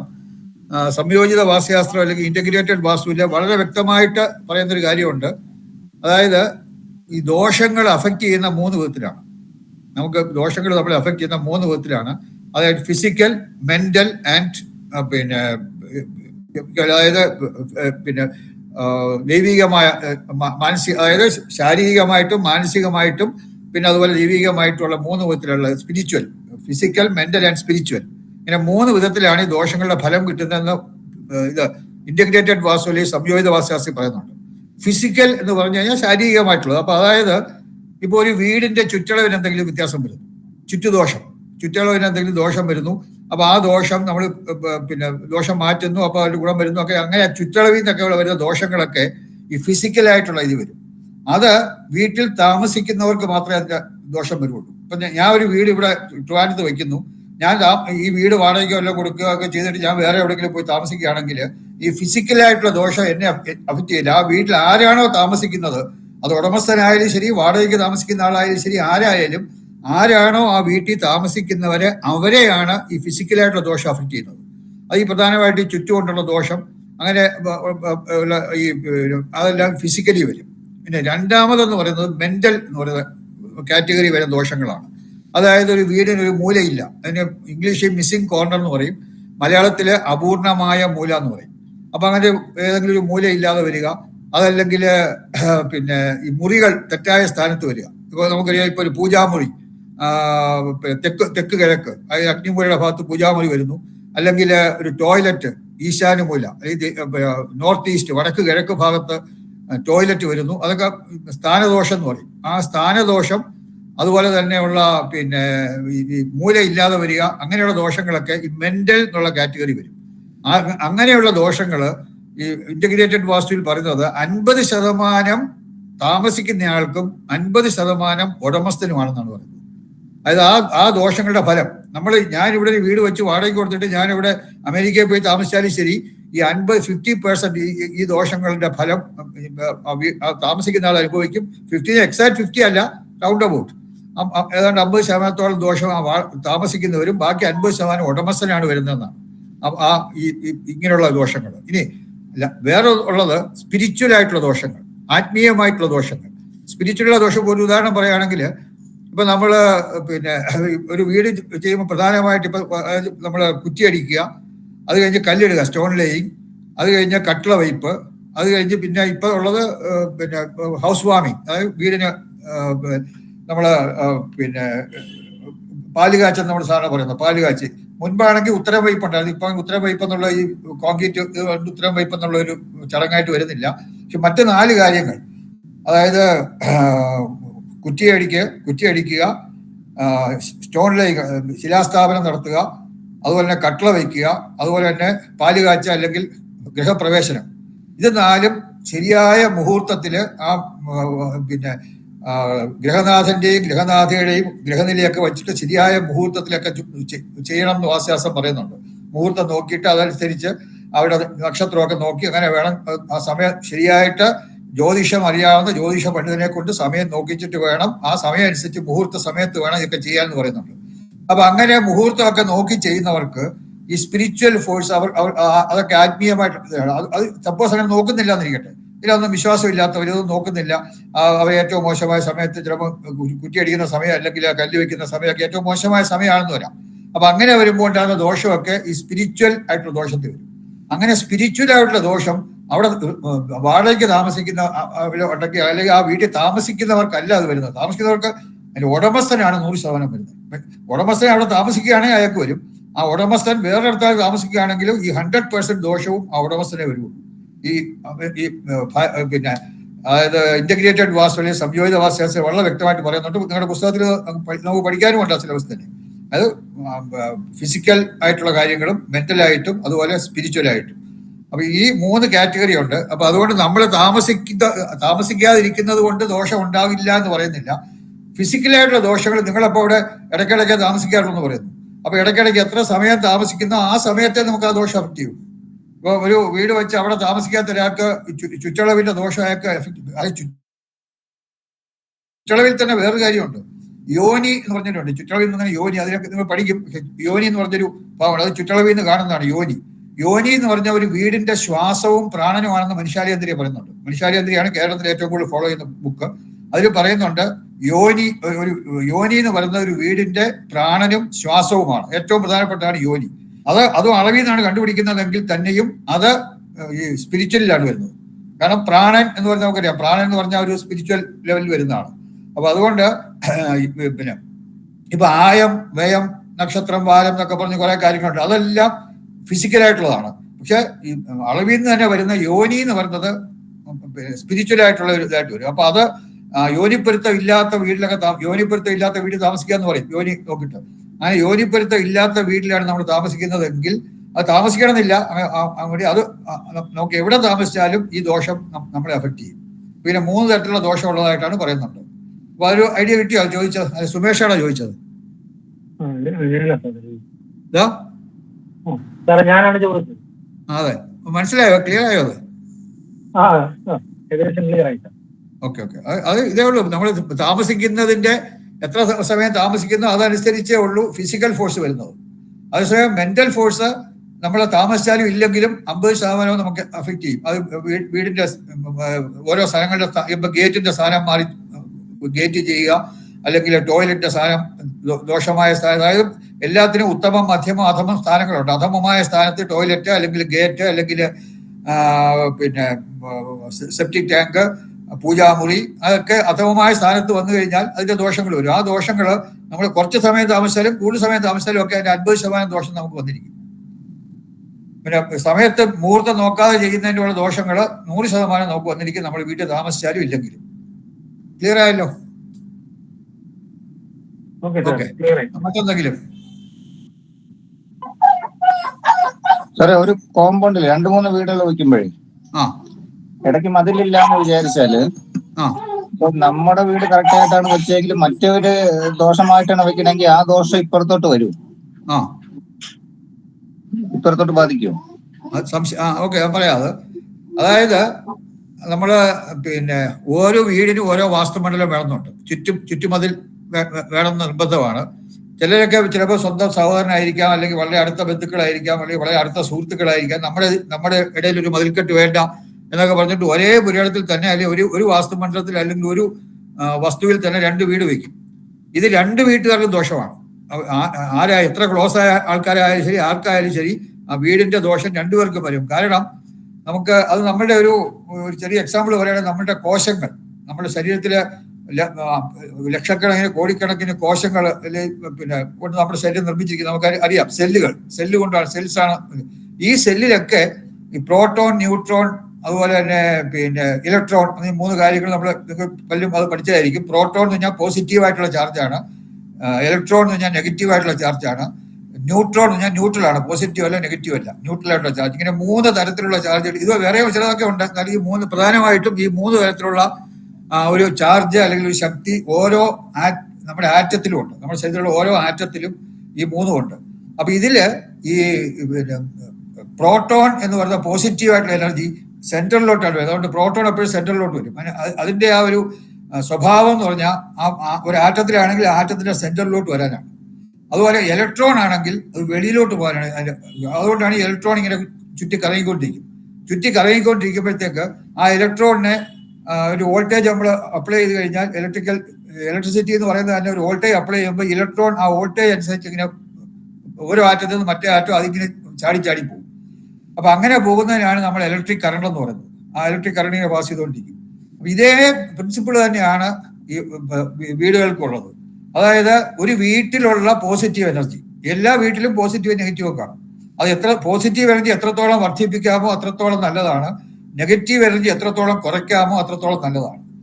എത്രയായാലും പക്ഷെ കുറച്ച് പോസിറ്റീവ് എനർജി ഏത് വീട്ടിലായാലും 100% പോസിറ്റീവായിട്ടോ അല്ലെങ്കിൽ 100% നെഗറ്റീവായിട്ടോ ഒരു വീടും വരില്ല. എല്ലായിടത്തും പക്ഷെ അതിന് ഏറ്റക്കുറച്ചിൽ വരും. ചിലടത്ത് പോസിറ്റീവ് കൂടും, ചിലടത്ത് നെഗറ്റീവ് കൂടും. അപ്പൊ അതിനൊക്കെ വ്യത്യാസം വരും. പക്ഷെ 100% ഒന്നിനും ഒരിടത്തും വരില്ല. അപ്പൊ അങ്ങനെ വരുമ്പോൾ ഇപ്പൊ നമ്മളുടെ വീട്ടിലെ ഉണ്ടാകുന്ന പോസിറ്റീവ് എനർജി, ആ പോസിറ്റീവ് എനർജിയുടെ ഒരു ടെൻഡൻസി വീടിന്റെ മധ്യത്തിലേക്ക് വരാനാണ്. അതിനാണ് നമ്മൾ ബ്രഹ്മസ്ഥാനം എന്ന് പറയുന്നത്. ബ്രഹ്മസ്ഥാനം എന്ന് പറഞ്ഞാൽ വീടിന്റെ മധ്യമാണ്. അപ്പൊ ബ്രഹ്മസ്ഥാനത്തിൽ ഏറ്റവും കൂടുതൽ പോസിറ്റീവ് എനർജി കാണുന്ന സ്ഥലമാണ് ബ്രഹ്മസ്ഥാനം. അപ്പൊ അതേസമയം നെഗറ്റീവ് എനർജി വെളിയിലോട്ട് പോകാനാണ് വരുന്നത്. ഈ വെളിയിലോട്ട് പോയി നമ്മുടെ വീടിനും വെളിയിൽ ആ കോമ്പൗണ്ട് വാളിനും ഇടയ്ക്ക് പിശാച വീഥി എന്ന് പറയുന്ന ഒരു, ആ പിശാച വീഥി പിശാചുക്കൾ എന്നുള്ള അർത്ഥമല്ല, നെഗറ്റീവ് എനർജിക്ക് ഇങ്ങനെ ഫ്ലോ ചെയ്യാനുള്ള ഒരു സ്ഥലമാണ്. വീടിന് ചുറ്റും കോമ്പൗണ്ട് വാളിനിടയ്ക്ക്, വീടിന് കോമ്പൗണ്ട് വാളുണ്ടെങ്കിൽ കോമ്പൗണ്ട് വാളിന്റെയും വീടിന്റെ ഇടയ്ക്ക് നെഗറ്റീവ് എനർജി ഇങ്ങനെ സർക്കുലേറ്റ് ചെയ്തുകൊണ്ടേയിരിക്കും. ആ നെഗറ്റീവ് എനർജി സർക്കുലേറ്റ് ചെയ്ത് നമ്മുടെ ഇലക്ട്രോൺസ് വെളിയിൽ സർക്കുലേറ്റ്, നമ്മുടെ സെല്ലിലുള്ള കോശങ്ങളിലുള്ള ഇലക്ട്രോൺസ് ഇങ്ങനെ കറങ്ങുന്ന പോലെ ഈ നെഗറ്റീവ് എനർജി ഇങ്ങനെ സർക്കുലേറ്റ് ചെയ്തുകൊണ്ടേയിരിക്കും. അപ്പൊ ഈ നെഗറ്റീവ് എനർജിയുടെ സർക്കുലേഷൻ ആണ് പിശാച വീതി എന്നൊക്കെ നമ്മൾ പറയുന്ന. പിശാച വീതിക്കുള്ള ആ നെഗറ്റീവ് എനർജിക്കാണ് പിശാചിന്റെ നെഗറ്റീവ് എനർജിയുടെ വീതി, വഴി, അതിനുള്ള വഴിയാണ്. ആ വഴിക്ക് ഒരു തടസ്സം ഉണ്ടാകാൻ പാടില്ല. അപ്പൊ അങ്ങനെ വരുമ്പോൾ ആ സംശയം എന്നുള്ളത് ക്ലിയർ ചെയ്യാം. ചോദിച്ച സംശയം ഇപ്പൊ ഒരു 50 സെന്റ് സ്ഥലം, ഈ സാർ 50 സെന്റ് സ്ഥലം, അപ്പൊ അതിലൊരു 3 വീട്, മതിലൊന്നുമില്ല, 3 വീട് മനസ്സിലായി. അപ്പൊ അങ്ങനെ വരുമ്പോൾ നമുക്ക് ഈ കോമ്പൗണ്ട് വാളൊന്നും ഇല്ലെങ്കിൽ നമ്മുടെ വീട്ടിലുള്ള പോസിറ്റീവ് എനർജി നടുക്കോട്ടാണ് വീടിന്റെ വരുന്നത്. അപ്പൊ പോസിറ്റീവ് എനർജി ഇപ്പൊ എന്റെ വീട് വേറൊരു വീട് തൊട്ടടുത്തടുത്തുണ്ട്, ഇടയ്ക്ക് കോമ്പൗണ്ട് വാളില്ല. അപ്പൊ എന്റെ വീടിന്റെ പോസിറ്റീവ് എനർജി അങ്ങോട്ട് പോകില്ല, അപ്പുറത്തെ വീടിന്റെ പോസിറ്റീവ് എനർജി ഇങ്ങോട്ട് വരില്ല. കാരണം പോസിറ്റീവ് എനർജി സെന്ററിലോട്ട് ഇതാണ് അതിന്റെ ടെൻഡൻസി. സോ നെഗറ്റീവ് എനർജി വെളിയിലോട്ട് പോകും. അപ്പൊ ഭിത്തിയൊന്നുമില്ല, അവിടെ കോമ്പൗണ്ട് വാളൊന്നും ഇല്ലെങ്കിൽ ഈ നെഗറ്റീവ് എനർജി നേരെ പോയി അപ്പുറത്ത്, നമ്മുടെ വീട്ടിലെ നെഗറ്റീവ് എനർജി അപ്പുറത്തും പോകും, അപ്പുറത്തെ വീട്ടിലെ നെഗറ്റീവ് എനർജി നമുക്കും വരും. അപ്പൊ നമ്മുടെ നെഗറ്റീവ് എനർജി കൂടിക്കൊണ്ടിരിക്കും. കാരണം നമ്മുടെ നെഗറ്റീവ് എനർജിയും വരും, അടുത്ത വീട്ടിലെ നെഗറ്റീവ് എനർജിയും വരും. അപ്പൊ നമ്മുടെ നെഗറ്റീവ് എനർജി കൂടിക്കൊണ്ടേയിരിക്കും. പോസിറ്റീവ് എനർജി കൂടുന്നില്ല, കാരണം അത് അക്യുമുലേറ്റ് ചെയ്ത് നടുക്കാണ് വരുന്നത്, അടുത്ത വീട്ടിലെ പോസിറ്റീവ് ഇങ്ങോട്ട് വരില്ല. അപ്പൊ അങ്ങനെ നെഗറ്റീവ് എനർജി രണ്ട് വീട്ടിലും കൂടിക്കൊണ്ടിരിക്കും. ഇത് നമുക്ക് ദോഷഫലങ്ങൾ ഉണ്ടാക്കും. അപ്പൊ അതുകൊണ്ട് എത്ര ഇതായാലും ഇടയ്ക്ക് കോമ്പൗണ്ട് വാൾ വേണം. കോമ്പൗണ്ട് വാളിന്റെ ഡീറ്റെയിൽസ് ഒക്കെ നമ്മൾ പറയും, വാസ്തുമണ്ഡലം എന്നൊക്കെ പറഞ്ഞ് കുറെ കാര്യങ്ങൾ പഠിക്കാനുണ്ട്. പക്ഷെ അങ്ങനെ കോമ്പൗണ്ട് വാൾ ഇല്ലാതെ ഒരിക്കലും വീടുകൾ ചെയ്യാൻ പാടില്ല. ഏകശാലകൾ, ദിശാലകളുണ്ട്. ദിശാലകൾ ഒരു കോമ്പൗണ്ടിനകത്ത് 2 ശാലകൾ വരും ദിശാല. അപ്പൊ അതിന് പ്രത്യേക നിയമങ്ങളുണ്ട്, നമുക്ക് അത് പഠിക്കണം. ദിശാലകളുടെ നിയമങ്ങളൊക്കെ പഠിക്കണം. അപ്പൊ അങ്ങനെ ദിശാലകൾ, ത്രിശാലകൾ, ചതുശാല എന്ന് പറഞ്ഞാണ് 4 കെട്ട്. അങ്ങനെ പലതരത്തിലുള്ള ശാലകൾ, അങ്ങനെയൊക്കെ ഒരു കോമ്പൗണ്ടിൽ ഒന്നിൽ കൂടുതൽ വീടുകളാകാം. പക്ഷെ അങ്ങനെ ശാലകളാകാം. പക്ഷെ അതിന് ആ ദിശാലയ്ക്കിടെ 3 ഉണ്ടെങ്കിൽ ത്രിശാലയുടെ നിയമം അനുസരിച്ച് വേണം ചെയ്യാം. അതില്ലാതെ നമ്മൾ വെറുതെ ഏകശാലയായിട്ട് 2 ഏകശാലകൾ ഒരു കോമ്പൗണ്ടിനകത്ത് ചെയ്താൽ, 2 3 എത്ര ആയിക്കോട്ടെ, ഒന്നിൽ കൂടുതൽ ഏകശാലകൾ ഒരു കോമ്പൗണ്ടിനകത്ത് ചെയ്താൽ ആ കോമ്പൗണ്ടിനകത്തിരിക്കുന്ന ആ ശാലകളിൽ താമസിക്കുന്ന എല്ലാവർക്കും അതിന്റെ ദോഷഫലം ഉണ്ടാകും. അപ്പോൾ അത് യാതൊരു സംശയമില്ല. അത് തീർച്ചയായിട്ടും ഓരോ വീടിനും പ്രത്യേക കോമ്പൗണ്ടുകൾ ഉണ്ടായിരിക്കണം. ക്ലിയർ ആയ സംശയം? അതായത് സാറേ, പിന്നെ ഈ പോസിറ്റീവ് എനർജി നെഗറ്റീവ് എനർജി എന്ന് പറഞ്ഞില്ലേ, അപ്പൊ അത് നമ്മളൊരു വീടിന്റെ 10 അടി പൊക്കം ഉണ്ടെന്ന് വെച്ചോ, വീടിന് 10 അടി പൊക്കമാണ് വീടിനുണ്ടെങ്കിൽ ആ 10 അടി പൊക്കത്തിലും വ്യാപിച്ച് കിടക്കുമോ, അതോ അതിനൊരു ലിമിറ്റ് ഉണ്ടോ? അത് അതിന്റെ എത്ര പൊക്കത്തിലാണ് ഇത് സഞ്ചരിക്കുന്നത്? എനർജി തന്നെ പല വിധത്തിലുണ്ട്. ശരിക്കും വാസ്തുശാസ്ത്രത്തിൽ നമ്മൾ 53 വിവിധ തരം എനർജിയെ പറ്റി പഠിക്കണം. 53 തരത്തിലുള്ള ഊർജ്ജങ്ങളുണ്ട്. നമുക്ക് ഒരു ചെറിയ ഉദാഹരണം പറയുകയാണെങ്കിൽ മാഗ്നറ്റിക് എനർജി, അതായത് കാന്തിക ഊർജ്ജം, എപ്പോഴും വടക്കുന്ന തെക്കോട്ടിങ്ങനെ ഒഴുകിക്കൊണ്ടിരിക്കുന്ന ഒരു എനർജിയാണ് കാന്തിക. നമ്മൾ കോമ്പസ് വെച്ചാൽ അത് എങ്ങനെ പിടിച്ചാലും തെക്ക് വടക്ക് ദിശയിലേ അത് വരുള്ളൂ. അപ്പൊ അത് ആ തെക്ക് വടക്ക് ദിശയിലുള്ള വടക്കുന്ന തെക്കോട്ട് നിരന്തരമായിട്ട് ഒഴുകിക്കൊണ്ടിരിക്കുന്ന ഒരു ഊർജ്ജമാണ് കാന്തിക ഊർജ്ജം. സൗരോർജ്ജം കിഴക്ക് വശത്ത് വരുന്നു, പക്ഷെ അത് മാറിക്കൊണ്ടിരിക്കും. രാവിലെ ഇപ്പൊ കിഴക്കുന്നതായിരിക്കും, ഉച്ചയ്ക്ക് മാറി വരും, വൈകിട്ട് പടിഞ്ഞാറ് വരും. അപ്പൊ അതിന്റെ ദിശ മാറിക്കൊണ്ടിരിക്കും, ഡയറക്ഷൻ മാറിക്കൊണ്ടിരിക്കും. പക്ഷെ അതുപോലെ അളവും മാറിക്കൊണ്ടിരിക്കും. രാവിലെയുള്ള സൂര്യനിൽ നിന്ന് വരുന്ന എനർജി അല്ല നട്ടുച്ചയ്ക്ക് നല്ല ചൂട് വരുമ്പോഴത്തേക്ക് വ്യത്യാസം വരും. അപ്പൊ അളവിലും ദിശയിലും, ഡയറക്ഷൻ ആൻഡ് മാഗ്നിറ്റ്യൂഡ്, ഇത് രണ്ടും മാറിക്കൊണ്ടിരിക്കും. സൂര്യന്റെ സോളാർ എനർജി അല്ലെങ്കിൽ സൂര്യനിൽ നിന്നുള്ള ഊർജ്ജം. കാന്തിക എനർജി ആണെങ്കിൽ എപ്പോഴും വടക്കുന്ന തെക്കോട്ടാണ്, അതിന് യാതൊരു വ്യത്യാസമില്ല. വടക്കുന്ന തെക്കോട്ട് കറക്റ്റായിട്ട് ഇങ്ങനെ ഒഴുകിക്കൊണ്ടിരിക്കുന്ന ഒന്നാണ് കാന്തിക ഊർജ്ജം. അതിന് മാറ്റമില്ല, അതിന്റെ അളവിനും മാറ്റമില്ല. ഒരേ സ്റ്റഡി ആയിട്ട് ഒരേ മാഗ്നിറ്റ്യൂഡ് ആൻഡ് ഡയറക്ഷൻ, അളവും ദിശയും ഒരു വ്യത്യാസമില്ലാതെ ഒഴുകിക്കൊണ്ടിരിക്കുന്നതാണ് ഈ മാഗ്നറ്റിക് എനർജി. അപ്പൊ ഇത് ഇങ്ങനെയുള്ള വിവിധ തരം എനർജികൾ, 53 വിവിധ തരം എനർജികളുണ്ട്. ഈ 53 എനർജികളിൽ ചില എനർജികളൊക്കെ പോസിറ്റീവാണ്, അതായത് നമുക്ക് ഗുണം ചെയ്യുന്ന എനർജിയാണ്. ചില എനർജിയൊക്കെ നെഗറ്റീവാണ്, അത് നമുക്ക് ദോഷം ചെയ്യുന്ന എനർജിയാണ്. ഈ നമുക്ക് ഗുണകരമായ ഊർജ്ജത്തെയൊക്കെ ചില ദൈവത്തിന്റെ ഒക്കെ പേരാണ് കൊടുത്തിരിക്കുന്നത്. ഈശൻ, ഇന്ദ്രൻ, അങ്ങനെയൊക്കെയുള്ള ദൈവങ്ങളുടെ പേരുകളൊക്കെയാണ് പോസിറ്റീവായിട്ടുള്ള എനർജി കൊടുത്തേക്കുന്നത്. നെഗറ്റീവായിട്ടുള്ള എനർജിക്കൊക്കെ ഓരോ രാക്ഷസന്മാരുടെയും അതുപോലെ തന്നെ പിശാചുക്കളുടെ ഒക്കെ പേരാണ്. അതായത് ഇപ്പൊ പൂതന എന്ന് പറഞ്ഞൊരു എനർജി ഉണ്ട്, പാപരാക്ഷസി എന്നൊരു എനർജി ഉണ്ട്. അപ്പൊ അങ്ങനെ പലതരത്തിലുള്ള അതിനൊക്കെ നെഗറ്റീവ് എനർജിയാണ്. അപ്പൊ അങ്ങനെയുള്ള നെഗറ്റീവ് എനർജികൾക്ക് രാക്ഷസന്മാരുടെയും പിശാചുക്കളുടെയും പേര് കൊടുക്കും. ആ പേര് നമുക്ക് മനസ്സിലാകാൻ വേണ്ടി കൊടുക്കുന്നേ ഉള്ളൂ, അല്ലാതെ വേറെ ഒന്നുമില്ല. അങ്ങനെയാണ് ശാസ്ത്രീയ കൊടുത്തിരിക്കുന്നത്. പോസിറ്റീവ് എനർജികൾക്കെല്ലാം ദൈവത്തിന്റെ ഒക്കെ പേരുകളും നെഗറ്റീവ് എനർജിക്കെല്ലാം രാക്ഷസന്മാരുടെയും പിശാചുക്കളുടെ ഒക്കെ പേരാണ് കൊടുത്തിരിക്കുന്നത്. അപ്പൊ ഈ എനർജികൾ എപ്പോഴും നമുക്ക് ആ ഗുണവും ആ ദോഷവും അതിൽ നിന്ന് ഇങ്ങനെ കെട്ടിക്കൊണ്ടേ ഇരിക്കുന്നതാണ്. അപ്പൊ അത് ആ എനർജികൾക്ക് നമുക്ക് വ്യത്യാസം വരുന്ന പോസിറ്റീവ് എനർജിയെ നമുക്ക് കൂട്ടാം, നെഗറ്റീവ് എനർജിയെ നമുക്ക് കുറയ്ക്കാം. അപ്പൊ അങ്ങനെ നമുക്ക് കൂടുതൽ ആരോഗ്യകരമായിട്ടും സാമ്പത്തികമായിട്ട് ആരോഗ്യപരമായിട്ട് അതുപോലെ പീസ് ഓഫ് മൈൻഡ് അങ്ങനെയുള്ള കാര്യങ്ങളൊക്കെ കൂടുതൽ ഉണ്ടാകാനായിട്ട് ഈ എനർജികളെ നമുക്ക് കൺട്രോൾ ചെയ്താൽ സാധിക്കും. സംശയം ക്ലിയർ ആയോ അതോ എന്തെങ്കിലും? ഞാൻ ചോദിച്ചത്, നമ്മുടെ ഇപ്പൊ ഒരു മുറി, ഇപ്പൊ ഒരു 7 അടി പൊക്കത്തെ മുറിയാണെന്ന് വെച്ചോ, 6 അടി പൊക്കത്ത് 8 അടി പൊക്കത്തിലൊരു മുറിയാണെങ്കിൽ ഇപ്പൊ ഈ പറഞ്ഞ എനർജി മൊത്തം ആ റൂമിലും മൊത്തമായിട്ട് നിൽക്കുമോ, അതോ 2 അടി 3 അടി താഴെ തറയുന്ന 2 അടി 3 അടി പൊക്കത്തിലേ വരുമോ? ഓരോ തരം എനർജി ഓരോ വിധത്തിലാണ്. ഞാൻ നേരത്തെ മാഗ്നറ്റിക് എനർജി എന്ന് പറഞ്ഞാൽ പ്രപഞ്ചം മുഴുവനുള്ള ഒരു എനർജിയാണ്. ഇങ്ങനെ അത് അതിന് ഹൈറ്റ്, ഏത് ഹൈറ്റിൽ പോയാലും എത്ര ഹൈറ്റിൽ പോയാലും ആ മാഗ്നറ്റിക് എനർജിക്ക് വ്യത്യാസമില്ല, അത് എല്ലായിടത്തും ഉള്ളതാണ്. അതേസമയം നമുക്കിപ്പം പിന്നെ ബയോ എനർജി എന്നൊരു എനർജി ഉണ്ട്. ബയോ എനർജി എപ്പോഴും വടക്ക് കിഴക്കുന്ന തെക്ക് പടിഞ്ഞാറോട്ട് ഇങ്ങനെ ഒഴുകിക്കൊണ്ടിരിക്കുന്ന ഒരു അതിനാണെങ്കിൽ അധികം ഹൈറ്റിൽ പോവില്ല. ഏത് സർഫസിലാണോ പോകുന്നത് ആ സർഫസിൽ നിന്ന് ഒരു 2.5 അടി 3 അടിയൊക്കെ പൊക്കത്തിലാണ് ഈ ബയോ എനർജി ഫ്ലോ. അത് തറ ലെവലിലാണ് പോകുന്നത്. അപ്പൊ അത് 2.5 അടി പൊക്കത്തിലൊരു മതിൽ കെട്ടിയാലും ബയോ എനർജി ഏതാണ്ട് നമുക്ക് പിന്നെ റൂട്ട് തിരിച്ചു വിടാനൊക്കെ പറ്റും. ആ ബയോ എനർജി എന്ന് പറഞ്ഞാൽ ഒരു ഹൈറ്റ് ഇത്ര, ആ ഓരോ എനർജി ഓരോ വിധത്തിലാണ്, നമുക്ക് പറയാൻ പറ്റില്ല. ഇപ്പൊ സൂര്യനിൽ നിന്ന് വരുന്ന ഊർജ്ജം വരുന്നു, അത് എത്രയോ മുകളിൽ നിന്നാണ്. സൂര്യൻ നമുക്ക് അത്ര ഹൈറ്റിൽ നിന്ന് വരുന്ന ഒരു ഊർജ്ജമാണ്. നമ്മൾ എത്രയോ നാളുകൾക്ക് മുമ്പ് അവിടെ തിരിച്ച് ആ ഊർജ്ജം ഇപ്പം വന്നുകൊണ്ടിരിക്കുകയാണ്. അപ്പോൾ ആ സൂര്യന്റെ ദൂരം അനുസരിച്ച് കുറെ സമയം എടുത്തിട്ടാണ് അത് ഇനി വരുന്നത്. അപ്പൊ അങ്ങനെ ഓരോ എനർജി ഓരോ വിധത്തിലാണ്. എല്ലാ എനർജിയും താഴെ പോലും മുകളിൽ വരെ വരുന്നില്ല. മാഗ്നറ്റിക് എനർജി എല്ലായിടത്തും ഒരുപോലെയാണ്, താഴെയും മുകളിലും ഒക്കെ ഒരുപോലെയാണ്. സോളാർ എനർജി ഇപ്പൊ രാവിലെ ആണെങ്കിൽ ഉച്ചയാകുമ്പോൾ വരുന്ന ഡയറക്ഷൻ മാറി മാറി വരും. പക്ഷെ അതും ഇപ്പൊ നമ്മുടെ വീട്ടില് നമുക്കറിയാം താഴെ മുതൽ മുകളിൽ വരെ ആ സൂര്യന്റെ ഊർജ്ജം വരും. അപ്പൊ ആ എനർജികള് ഓരോ എനർജിയും അതാതിന്റെ ഇതനുസരിച്ചാണ്. അല്ല ഏത് എനർജിയാണെന്ന് പറഞ്ഞാൽ നമുക്ക് അത് ഇപ്പൊ നേരത്തെ പറഞ്ഞ ബയോ എനർജി എന്ന് പറഞ്ഞ ഒരു ഹൈറ്റ് ഇല്ല, 2.5 അടി പൊക്കത്തിലാണ് ഈ ബയോ എനർജി ഫ്ലോ ചെയ്യുന്നത്. വടക്ക് കിഴക്കുന്ന തെക്ക് പടിഞ്ഞാറേക്കാണ് അത് ഫ്ലോ ചെയ്തുകൊണ്ടിരിക്കുന്നത്. അതൊക്കെ നമുക്ക് അതിനെപ്പറ്റി കൂടുതലായിട്ട് പഠിക്കാനുണ്ട്. അപ്പം പിന്നെ അത് ആ ബയോ എനർജി ഫ്ലോ ആണ്. മനസ്സിലായോ? ചില വീടുകളിൽ സംശയം മനസ്സിലായി സാറേ. പിന്നെ ചില വീടുകളിലൊക്കെ ഈ ചില്ലി ഗ്ലാസിനകത്ത് ഉപ്പിട്ട് വെച്ചേക്കുമല്ലോ, ജനലിലൊക്കെ ഉപ്പിട്ട് വെച്ചേക്കുമല്ലോ, അത് ഈ എനർജി ഫ്ലോ റെഗുലൈസ് ചെയ്യാൻ വേണ്ടിയിട്ടാണ്. അല്ല, ഉപ്പിന് നെഗറ്റീവ് എനർജിയെ വലിച്ചെടുക്കാനുള്ള ഒരു കഴിവുണ്ട്. ഇപ്പൊ നമുക്കറിയാം ഒരു വീട്ടില് ഏറ്റവും കൂടുതൽ നെഗറ്റീവ് എനർജി വരുന്നത് ടോയ്ലറ്റാണ്. കാരണം നമ്മുടെ ടോയ്ലറ്റ് എന്ന് പറഞ്ഞു കഴിഞ്ഞാൽ അത് ഒന്നുകിൽ സെപ്റ്റിക് ടാങ്കുമായിട്ടോ അല്ലെങ്കിൽ പിന്നെ മറ്റേ ഡ്രെയിനേജ് സിസ്റ്റം, ഇപ്പൊ ഡ്രെയിനേജ് ഒക്കെ ഉള്ള സ്ഥലമാണെങ്കിൽ ഡ്രെയിനേജ് സിസ്റ്റമായിട്ടോ പൈപ്പ് വഴി കണക്ട് ചെയ്തിട്ടുണ്ട്. അപ്പൊ ഈ സെപ്റ്റിക് ടാങ്ക് ആയാലും ഡ്രെയിനേജ് ആയാലും ഒക്കെ ഹൈലി നെഗറ്റീവാണ്, വളരെയധികം നെഗറ്റീവായിട്ടുള്ള എനർജിയാണ്. അപ്പൊ ആ നെഗറ്റീവ് എനർജി ആ പൈപ്പിൽ കൂടെ നേരെ നമ്മുടെ ടോയ്ലറ്റ് വരും. ആ ടോയ്ലറ്റിൽ വരുമ്പം ആ ടോയ്ലറ്റിൽ കുറെ വെള്ളം, നമുക്കറിയാം കുറച്ച് വെള്ളം അടിങ്ങനെ കാണാം. അപ്പൊ ആ വെള്ളത്തിനൊരു ഗുണമുണ്ട്, വെള്ളം എനർജിയെ അബ്സോർവ് ചെയ്യും. അപ്പൊ ഈ വരുന്ന നെഗറ്റീവ് എനർജിയെ കുറെ ഈ വെള്ളം അബ്സോർവ് ചെയ്യും. ഈ വെള്ളം അബ്സോർവ് ചെയ്ത്, പക്ഷെ അങ്ങനെ ഇപ്പൊ നമ്മൾ ദിവസവും ഉപയോഗിച്ചുകൊണ്ടിരുന്ന ടോയ്ലറ്റ് ആണെങ്കിൽ ഈ വെള്ളം തന്നെ ഈ നെഗറ്റീവ് എനർജിയെ കുറെ വലിച്ചെടുക്കും.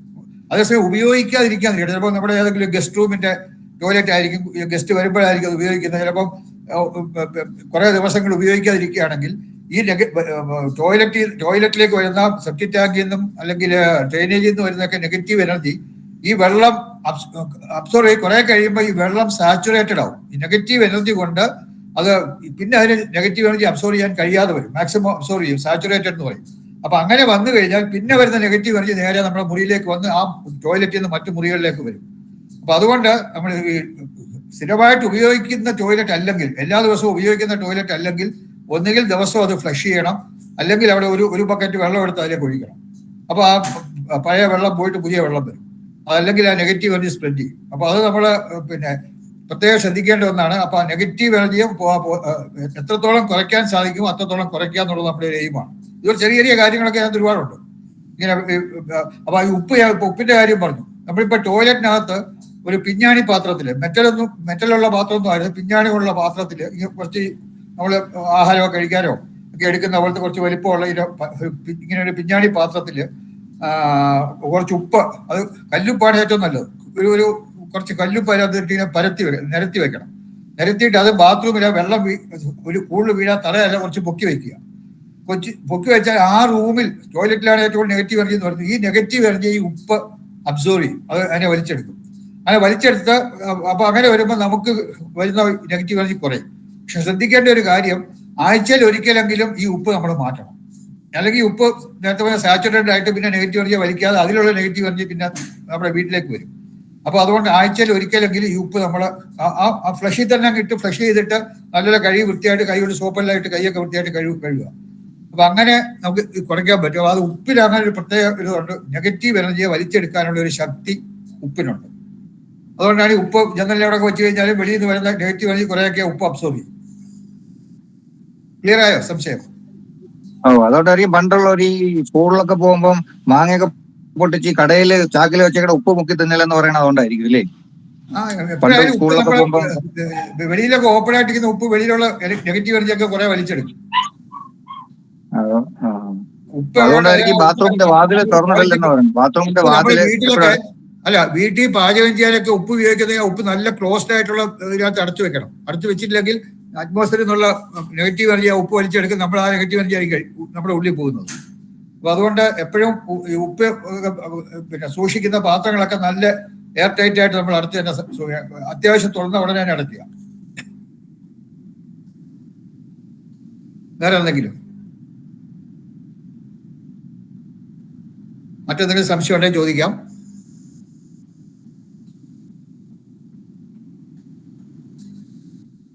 സാറേ, ചുറ്റുമതിലിന് എത്ര പൊക്കം വേണ്ടി വരുന്നത്? കേട്ടില്ല. ചുറ്റുമതിലിനെ ചുറ്റുമതിൽ എത്ര പൊക്കം അങ്ങനെ പറയാറില്ല. കാരണം നമ്മുടെ പിന്നെ മണ്ണിൽ കൂടെ സഞ്ചരിക്കുന്ന എനർജി ഉണ്ട്, വായു കൂടി വരുന്ന എനർജി ഉണ്ട്, അങ്ങനെ പല വിധത്തിലുള്ള എനർജി ഉണ്ട്. അപ്പൊ ഇതില് നമ്മൾ സാധാരണ ചുറ്റുമതില് ഒരു നമ്മുടെ അടുത്ത പുരയിടം, ഇപ്പൊ നമ്മുടെ സപ്പോസ് നമ്മുടെ പടിഞ്ഞാറ് വശത്ത് ഒരു പുരയിടം നിൽക്കട്ടെ, പടിഞ്ഞാറ് വശത്തെ പുരയിടം കുറച്ച് താഴ്ന്നതാ നിൽക്കട്ടെ, ലെവല് ഹൈറ്റ് താഴ്ന്നതാണെങ്കിൽ ആ പുരയിടം കാണാത്തത്ര പൊക്കത്തിൽ നമ്മൾ മതിൽ കെട്ടണം. നമ്മുടെ വീട്ടിന്റെ പുരയിടത്തിന്റെ അതിർത്തി നോക്കി അപ്പുറത്തെ താഴ്ന്ന പുരയിടം കിഴക്ക് വശമാണെങ്കിൽ ഓക്കെയാണ്, കിഴക്ക് വശത്ത് താഴ്ന്ന സ്ഥലമാണെങ്കിൽ ഓക്കെയാണ്, വടക്ക് വശത്ത് താഴ്ന്ന സ്ഥലമാണെങ്കിൽ ഓക്കെയാണ്. പക്ഷെ പടിഞ്ഞാറ് വശമോ തെക്ക് വശമോ നമ്മുടെ വീടിന്റെ പടിഞ്ഞാറ് വശമോ തെക്ക് വശത്തോ പുരയിടം താഴ്ന്നതാണെങ്കിൽ ആ സ്ഥലം കാണാത്തത്ര പൊക്കത്തിൽ നമ്മൾ മതിൽ കെട്ടണം. ബാക്കിയുള്ളത് മതിലിന്റെ പൊക്കത്തിന് വലിയൊരു സാങ്ക്ടിറ്റി ഇല്ല. എപ്പോഴും കിഴക്ക് വശത്തെയും വടക്ക് വശത്തെയും മതിലിനേക്കാൾ പടിഞ്ഞാറ് വശവും തെക്ക് വശവുമുള്ള മതിൽ കുറെ കൂടെ പൊക്കിയും കുറച്ചുകൂടെ ഖനവും ഒക്കെ ചെയ്യുന്നത് നല്ലതാണ്. അത് കുറച്ചുകൂടെ നമുക്ക് എനർജി കൂടുതൽ, പോസിറ്റീവ് എനർജി കൂടുതൽ കിട്ടാൻ സഹായിക്കും. കാരണം വടക്കുന്നും കിഴക്കുന്നുമാണ് ഏറ്റവും കൂടുതൽ പോസിറ്റീവ് എനർജി വരുന്നത്. മറ്റെന്തെങ്കിലും? സർ, ഞാൻ വിനൂപിയാണേ. പറയൂ. സർ, ഞങ്ങളെ വീട് പിന്നെ ബ്രഹ്മസൂത്രം ഒരു റോഡിന് നേരെയാണ് വരുന്നത്. ആദ്യം അതൊരു ചെറിയ ഇടവഴിയായിരുന്നു, പിന്നെ ഇപ്പൊ അത് റോഡ് വികസിച്ചപ്പോ റോഡിന് നേരെയായിപ്പോയി. അപ്പൊ എന്ത് ചെയ്യണോ സർ? ബ്രഹ്മസൂത്രം വീതിക്ക് നേരെയായി എന്ന് പറഞ്ഞുകൊണ്ട് ഇല്ല, പക്ഷെ അത് അതേസമയം നമുക്ക് ഗ്രഹമധ്യസൂത്രം വളരെ പ്രധാനമാണ്. ബ്രഹ്മസൂത്രത്തെ പറ്റി നമ്മൾ പഠിക്കുമ്പോൾ അതിനകത്ത് പ്രത്യേകം പറയുന്നൊരു ആണ് ഈ ബ്രഹ്മസൂത്രം, യമസൂത്രം, വൃത്തിസൂത്രം, കർണസൂത്രം, ഈ 4 സൂത്രങ്ങളുണ്ട്. ആ സൂത്രങ്ങളെക്കാൾ എല്ലാം പ്രധാനപ്പെട്ടതാണ് ഗ്രഹമധ്യസൂത്രം. ഗ്രഹമധ്യസൂത്രത്തിന് ഏറ്റവും കൂടുതൽ പ്രാധാന്യം കൊടുക്കേണ്ടത്. ഗ്രഹമധ്യസൂത്രം എന്ന് പറയുന്നത് അതിൽ കൂടെ ഒരിക്കലും നെഗറ്റീവ് എനർജി അല്ലെങ്കിൽ എനർജി ഫ്ലോ എത്രയായാലും ആ മധ്യസൂത്രത്തിൽ കൂടെ ഒരു എനർജി ഫ്ലോ ഉണ്ടാവും. ആ എനർജി ഫ്ലോയെ നമ്മൾ ബ്ലോക്ക് ചെയ്താൽ, മധ്യസൂത്രത്തിൽ കൂടി വരുന്ന ഊർജ്ജ പ്രവാഹത്തെ നമ്മൾ തൂണോ ഭിത്തിയോ വെച്ച് നമ്മൾ ബ്ലോക്ക് ചെയ്താൽ അതിനെ ഗ്രഹമധ്യസൂത്ര വേദദോഷം എന്ന് പറയും. ഗ്രഹമധ്യത്തിന്റെ സൂത്രം എന്ന് പറഞ്ഞാൽ എനർജിയാണ്. ഗ്രഹമധ്യത്തിൽ കൂടി ഒരു എനർജി ഫ്ലോ ഉണ്ട്. അത് ചിലർ പറയും കാറ്റ് കറക്കാനാണ്, അല്ലെങ്കിൽ അങ്ങനെ, അതൊന്നുമല്ല. Energy flow. അത് centre of gravity of the house ആണ്. Centre of gravity of the house അത് കണ്ടുപിടിക്കേണ്ട മെത്തേഡൊക്കെ ഉള്ളത് പഠിക്കണം. ആ centre of gravity of the ഹൗസിൽ കൂടി ഒരു എനർജി ഫ്ലോ ഉണ്ട്. ആ എനർജി ഫ്ലോയെ നമ്മൾ തൂണോ ഭിത്തിയോ കൊണ്ട് ബ്ലോക്ക് ചെയ്താൽ അതിനെ ഗ്രഹമധ്യസൂത്ര വേദദോഷം എന്ന് പറയും. അത് വളരെ പ്രധാനപ്പെട്ട ഒരു ദോഷമാണ്. അപ്പൊ അത് അങ്ങനെ വരുന്നത്, അത് നമ്മൾ ഒരു ഹോൾ കൊടുത്താൽ അതിന് ഹോളിന്റെ സൈസും ഒക്കെ ഉണ്ട്. ആ സൈസിൽ അതൊക്കെ പഠിക്കണം. നിങ്ങൾക്ക് പഠിക്കുമ്പോൾ കൂടുതൽ വിശദമായിട്ട് പറയാം. ആ സൈസിലുള്ള ഒരു ഹോള് കറക്റ്റ് ഗ്രഹമധ്യസൂത്രം കടന്നു പോകുന്ന സാധനം മനസ്സിലാക്കണം. അതിന്റെ ഹൈറ്റും ഒക്കെ ഉണ്ട്. ആ മനസ്സിലാക്കിയിട്ട് അവിടെ ഒരു ഹോള്, ആവശ്യമായ സൈസിലുള്ള ഒരു ഹോള് കൊടുത്താൽ മധ്യസൂത്രത്തിന് അഥവാ ഭിത്തി തടസ്സം ഉണ്ടെങ്കിൽ തൂണി നമുക്ക് അതിന് ഹോൾ കൊടുക്കാൻ പറ്റില്ല.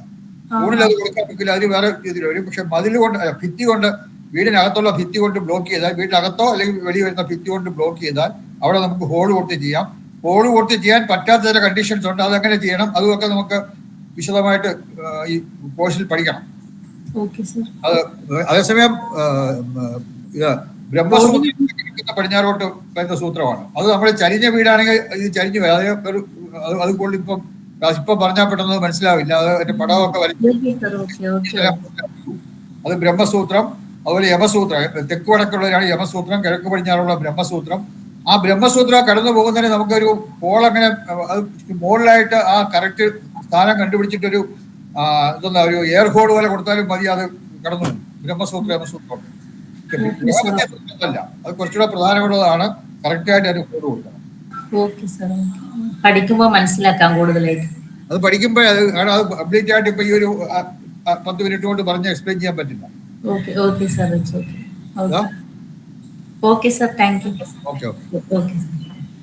മറ്റെന്തെങ്കിലും? ഇല്ല, വേറൊന്നും ഇല്ല സാർ. പഠിക്കുമ്പോൾ ഇനി മനസ്സിലാക്കാം കൂടുതലായിട്ട്. വേറെ ആർക്കെങ്കിലും എന്തെങ്കിലും സംശയം ഉണ്ടോ? ഇല്ല.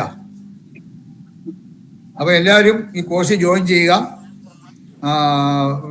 ഫീസ് അടിച്ച് ജോയിൻ ചെയ്തിട്ട് നമുക്ക് ഇനിയിപ്പോൾ കുറച്ച് പേരുടെ വരാനുണ്ട്. നമുക്ക് അത് പിന്നെ അടുത്ത മാസം ആദ്യമൊക്കെ ആകുമ്പോഴത്തേക്ക് വിജയദശമി കഴിയുമ്പോഴത്തേക്ക് നമുക്ക് അതിനെപ്പറ്റി ഒരു ധാരണ ഉണ്ടാവും. അപ്പൊ അത് കഴിഞ്ഞാൽ ഡേറ്റ് ഒക്കെ ഇപ്പൊ ആ ഡേറ്റ് എല്ലാം പറയാൻ പറ്റുമോ? ലാലുണ്ടോ? അല്ല സാർ, ഇപ്പം പറയാൻ പറ്റത്തില്ല. നമ്മൾ 2-ാം തീയതി ഒരു ക്ലാസ് കൂടി വെച്ചിട്ടുണ്ട്. അതിൽ കുറച്ച് പേര് വരുന്നുണ്ട്. അപ്പൊ അവര് പിന്നെ വിജയദശമിക്ക് തുടങ്ങണമെന്ന് ആഗ്രഹിക്കുന്ന കുറച്ച് ആൾക്കാരുണ്ട്. അപ്പൊ അവർക്ക് വേണ്ടിയിട്ടാണ് 2-ാം തീയതി ക്ലാസ് ഉണ്ട്. അപ്പൊ അതുകൂടി കഴിഞ്ഞിട്ട് നമ്മൾ ഏകദേശം ഒരു 10-ാം തീയതിക്ക് മുമ്പായിട്ട് അടുത്ത ക്ലാസ് ഉണ്ടാവും. അത് നിങ്ങളുടെ ഈ ഗ്രൂപ്പിൽ അറിയിക്കും. 2-ാം തീയതി കഴിഞ്ഞ് അറിയിക്കും. ചിലപ്പോൾ 2-ാം തീയതിക്ക് മുമ്പ് തന്നെ ആണെങ്കിലും അറിയിക്കും. ഓക്കെ. അപ്പം അതുപോലെ തന്നെ നമ്മുടെ ഈ പിന്നെ കോഴ്സിന്റെ അവസാനം ഒരു പരീക്ഷ ഉണ്ടാവും.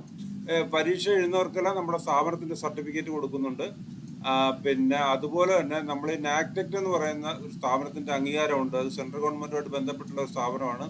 അപ്പോൾ അതിനകത്ത് ഒരു എംബസി അറ്റസ്റ്റഡ് ആയിട്ടുള്ള സർട്ടിഫിക്കറ്റ് നിങ്ങൾക്ക് കിട്ടും. അതിന് പ്രത്യേകം ഫീസ് അടയ്ക്കണം. ആ അറ്റസ്റ്റഡ് സർട്ടിഫിക്കറ്റ് ഉപയോഗിച്ച് നമുക്ക് കേരളത്തിന് വെളിയിൽ 2 ടൈപ്പ് സർട്ടിഫിക്കറ്റ് ആണുള്ളത്. ഒന്ന് കേരളത്തിന് വെളിയിൽ വർക്ക് ചെയ്യാൻ പറ്റുന്ന സർട്ടിഫിക്കറ്റും, അതുപോലെ തന്നെ ഒന്ന് ഇന്ത്യക്ക് വെളിയിൽ 120 രാജ്യങ്ങളിൽ നമുക്ക് ആ സർട്ടിഫിക്കറ്റ് ഉപയോഗിക്കാം. നേരത്തെ പഠിച്ച 1-2 പേരൊക്കെ വിദേശത്തൊക്കെ പിന്നെ ജോലിക്കൊക്കെ പോയപ്പോഴത്തേക്ക് ഈ സർട്ടിഫിക്കറ്റുകൾ കൂടി അവർ അറ്റാച്ച് ചെയ്ത് കൊടുത്തിരുന്നു. സിവിൽ എഞ്ചിനീയറിംഗ് പഠിച്ച ആൾക്കാരായിരുന്നു, അവർ കൊടുത്തിരുന്നു. അതിൻ്റെ വെരിഫിക്കേഷനൊക്കെ വന്ന് അവർക്ക് അതനുസരിച്ചുള്ള ബെറ്റർ ആയിട്ടുള്ള ആനുകൂല്യങ്ങളൊക്കെ ആ ജോലി സ്ഥലത്തുനിന്നവർക്ക് കിട്ടിയതായിട്ട് അവർ പറയുണ്ടായിട്ടുണ്ട്. അപ്പോൾ അതുകൊണ്ട് അങ്ങനെയൊക്കെയുള്ള സർട്ടിഫിക്കറ്റും ഉണ്ട്. പിന്നെ നോർമൽ ഫീസിൽ നോർമലായിട്ട് നമ്മളിവിടുത്തെ സർട്ടിഫിക്കറ്റ് മാത്രമാണ് കൊടുക്കുന്നത്. അഡീഷണൽ ഫീസ് അടയ്ക്കുന്നവർക്ക് അത് ഞാൻ ഡീറ്റെയിൽസ് എല്ലാം നമ്മൾ ക്ലാസ് ഒക്കെ തുടങ്ങി കഴിയുമ്പോഴത്തേക്ക് നിങ്ങളെ അറിയിക്കാം. ഇന്നിപ്പോൾ മറ്റു സംശയങ്ങളൊന്നും ഇല്ലെങ്കിൽ നമുക്ക് ഇന്നിപ്പോൾ ഇവിടെ ക്ലാസ് നിർത്താം. അടുത്ത ക്ലാസ്സിന്റെ തീയതി നിങ്ങളുടെ ഗ്രൂപ്പിൽ അറിയിക്കാം. വേറെ സംശയമൊന്നും ഇല്ലാന്ന് വിചാരിക്കുന്നു. സുനിൽകുമാർ എന്താ പറയുന്നത് പറയൂ. ഇല്ല, ഓക്കെ. അപ്പം എല്ലാവർക്കും ഇപ്പൊ വന്നതിന് എല്ലാവരും കോഴ്സ് അറ്റൻഡ് ചെയ്യുക. അതുകൊണ്ട് തീർച്ചയായിട്ടും ഒരു ഒറ്റ കാര്യം കൂടെ പറഞ്ഞ് ഞാൻ നിർത്താം. ഞാൻ 100% ആത്മാർത്ഥയോടെ ആയിരിക്കും. ഞാൻ വളരെ അത്യാവശ്യം ഉണ്ടെങ്കിൽ പോലും പല കാര്യങ്ങളും സ്വന്തം കാര്യങ്ങൾ പോലും പോകാതെ ക്ലാസ് എടുക്കുന്നുണ്ട്. അപ്പൊ അതുകൊണ്ട് 100% ആത്മാർത്ഥയോടെ എന്നിൽ നിന്ന് നിങ്ങൾ പ്രതീക്ഷിക്കാം. നിങ്ങളിൽ നിന്നും എത്രത്തോളം ആത്മാർത്ഥം ഉണ്ടെന്നുള്ളത് നിങ്ങളെ ഓരോരുത്തരെ ആശ്രയിച്ചിരിക്കും. അപ്പൊ അതനുസരിച്ചായിരിക്കും നിങ്ങൾക്ക് കിട്ടുന്ന പ്രയോജനം. നിങ്ങൾ എല്ലാ ക്ലാസ്സും അറ്റൻഡ് ചെയ്യുക, മനസ്സിലാക്കുക. ഒരു നേരത്തെ പറഞ്ഞ പോലെ കാര്യങ്ങളെല്ലാം ഓർമ്മിച്ച് ഈ ക്ലാസ്സിൽ നിങ്ങൾ പങ്കെടുക്കുകയും അതുപോലെ ചെയ്തു കഴിഞ്ഞാൽ യാതൊരു സംശയമില്ല നിങ്ങൾക്ക് അതിന്റെ ഈ കാരണം ഞാൻ പല കോഴ്സുകളിൽ മുമ്പ് പഠിച്ചിട്ടുള്ളതാണ്. ഈ പല കോഴ്സുകളും എനിക്കറിയാം. വാസ്തുവിദ്യാ ഗുരുകുലത്തിലൊക്കെ പഠിച്ചപ്പോഴൊന്നും അവിടെയൊക്കെ ഒരു പ്രാക്ടിക്കലായിട്ട് വലിയൊരു ഇൻഫർമേഷൻ നമുക്ക് കിട്ടില്ല. ഇപ്പൊ ഉദാഹരണത്തിന് ഇപ്പം രത്നസ്ഥാപനം, നമ്മുടെ മയമതം, മാനസാര തുടങ്ങിയ നമ്മുടെ ഗ്രന്ഥങ്ങൾ, നമ്മുടെ പൗരാണിക ഗ്രന്ഥങ്ങൾ, മയമതം, മാനസാര തമിഴ്നാട്ടിലൊക്കെ ഏറ്റവും കൂടുതൽ ഫോളോ ചെയ്യുന്ന മയമതമാണ്. ആന്ധ്രാപ്രദേശും അതുപോലെ കർണാടകയിലൊക്കെ പോയാൽ മാനസാരയാണ് അവിടെ കൂടുതൽ ഫോളോ ചെയ്യുന്നത്. പിന്നെ നോർത്ത് ഇന്ത്യയിലൊക്കെ പോയാൽ അവിടെ ബൃഹത്സംഹിതയാണ് കൂടുതൽ ഫോളോ ചെയ്യുന്നത്. അപ്പൊ ഇങ്ങനെയുള്ള ഗ്രന്ഥങ്ങളിലൊക്കെ പ്രത്യേകിച്ചും മയമതത്തിലും മാനസാരയിലും ഈ രത്നസ്ഥാപനത്തെ പറ്റിയൊക്കെ വളരെ ഇതായിട്ട് പറയുന്നുണ്ട്.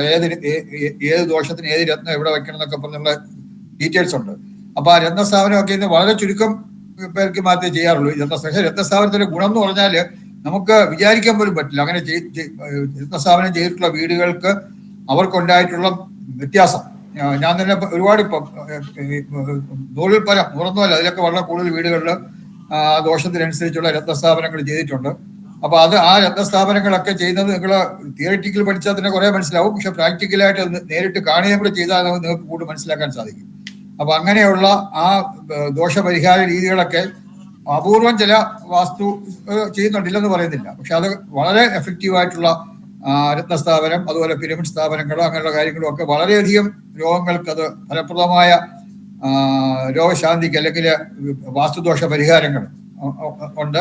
അതിനെപ്പറ്റി മനസ്സിലാക്കാനും ഒക്കെ നമുക്ക് ഈ കോഴ്സിലും ഇത് കഴിഞ്ഞുള്ള പോസ്റ്റ് ഗ്രാജുവേറ്റ് ഡിപ്ലോമ കോഴ്സിലുള്ള അവസരങ്ങൾ ധാരാളമുണ്ട്. അത് കൂടാതെ വേറെ കോഴ്സുണ്ട്. അപ്പോൾ ആ കോഴ്സുകളിലൊക്കെ നിങ്ങൾക്ക് മനസ്സിലാക്കി മുന്നോട്ട് പോകാനുള്ള ഒരു നല്ലൊരു ഓപ്പർച്യൂണിറ്റി കിട്ടിയിട്ടുണ്ട്. ആ ഓപ്പർച്യൂണിറ്റി എത്രമാത്രം നിങ്ങളത് ഉപയോഗിക്കും, അത് യൂട്ടിലൈസ് ചെയ്യും എന്നുള്ളത് നിങ്ങളെ ആശ്രയിച്ചിരിക്കുന്നു. അതുകൊണ്ട് വേറെ സംശയമൊന്നും ഇല്ലെങ്കിൽ നിങ്ങൾക്ക് എല്ലാവർക്കും നമസ്കാരം. ഓഫിയാണ്. Okay, welcome.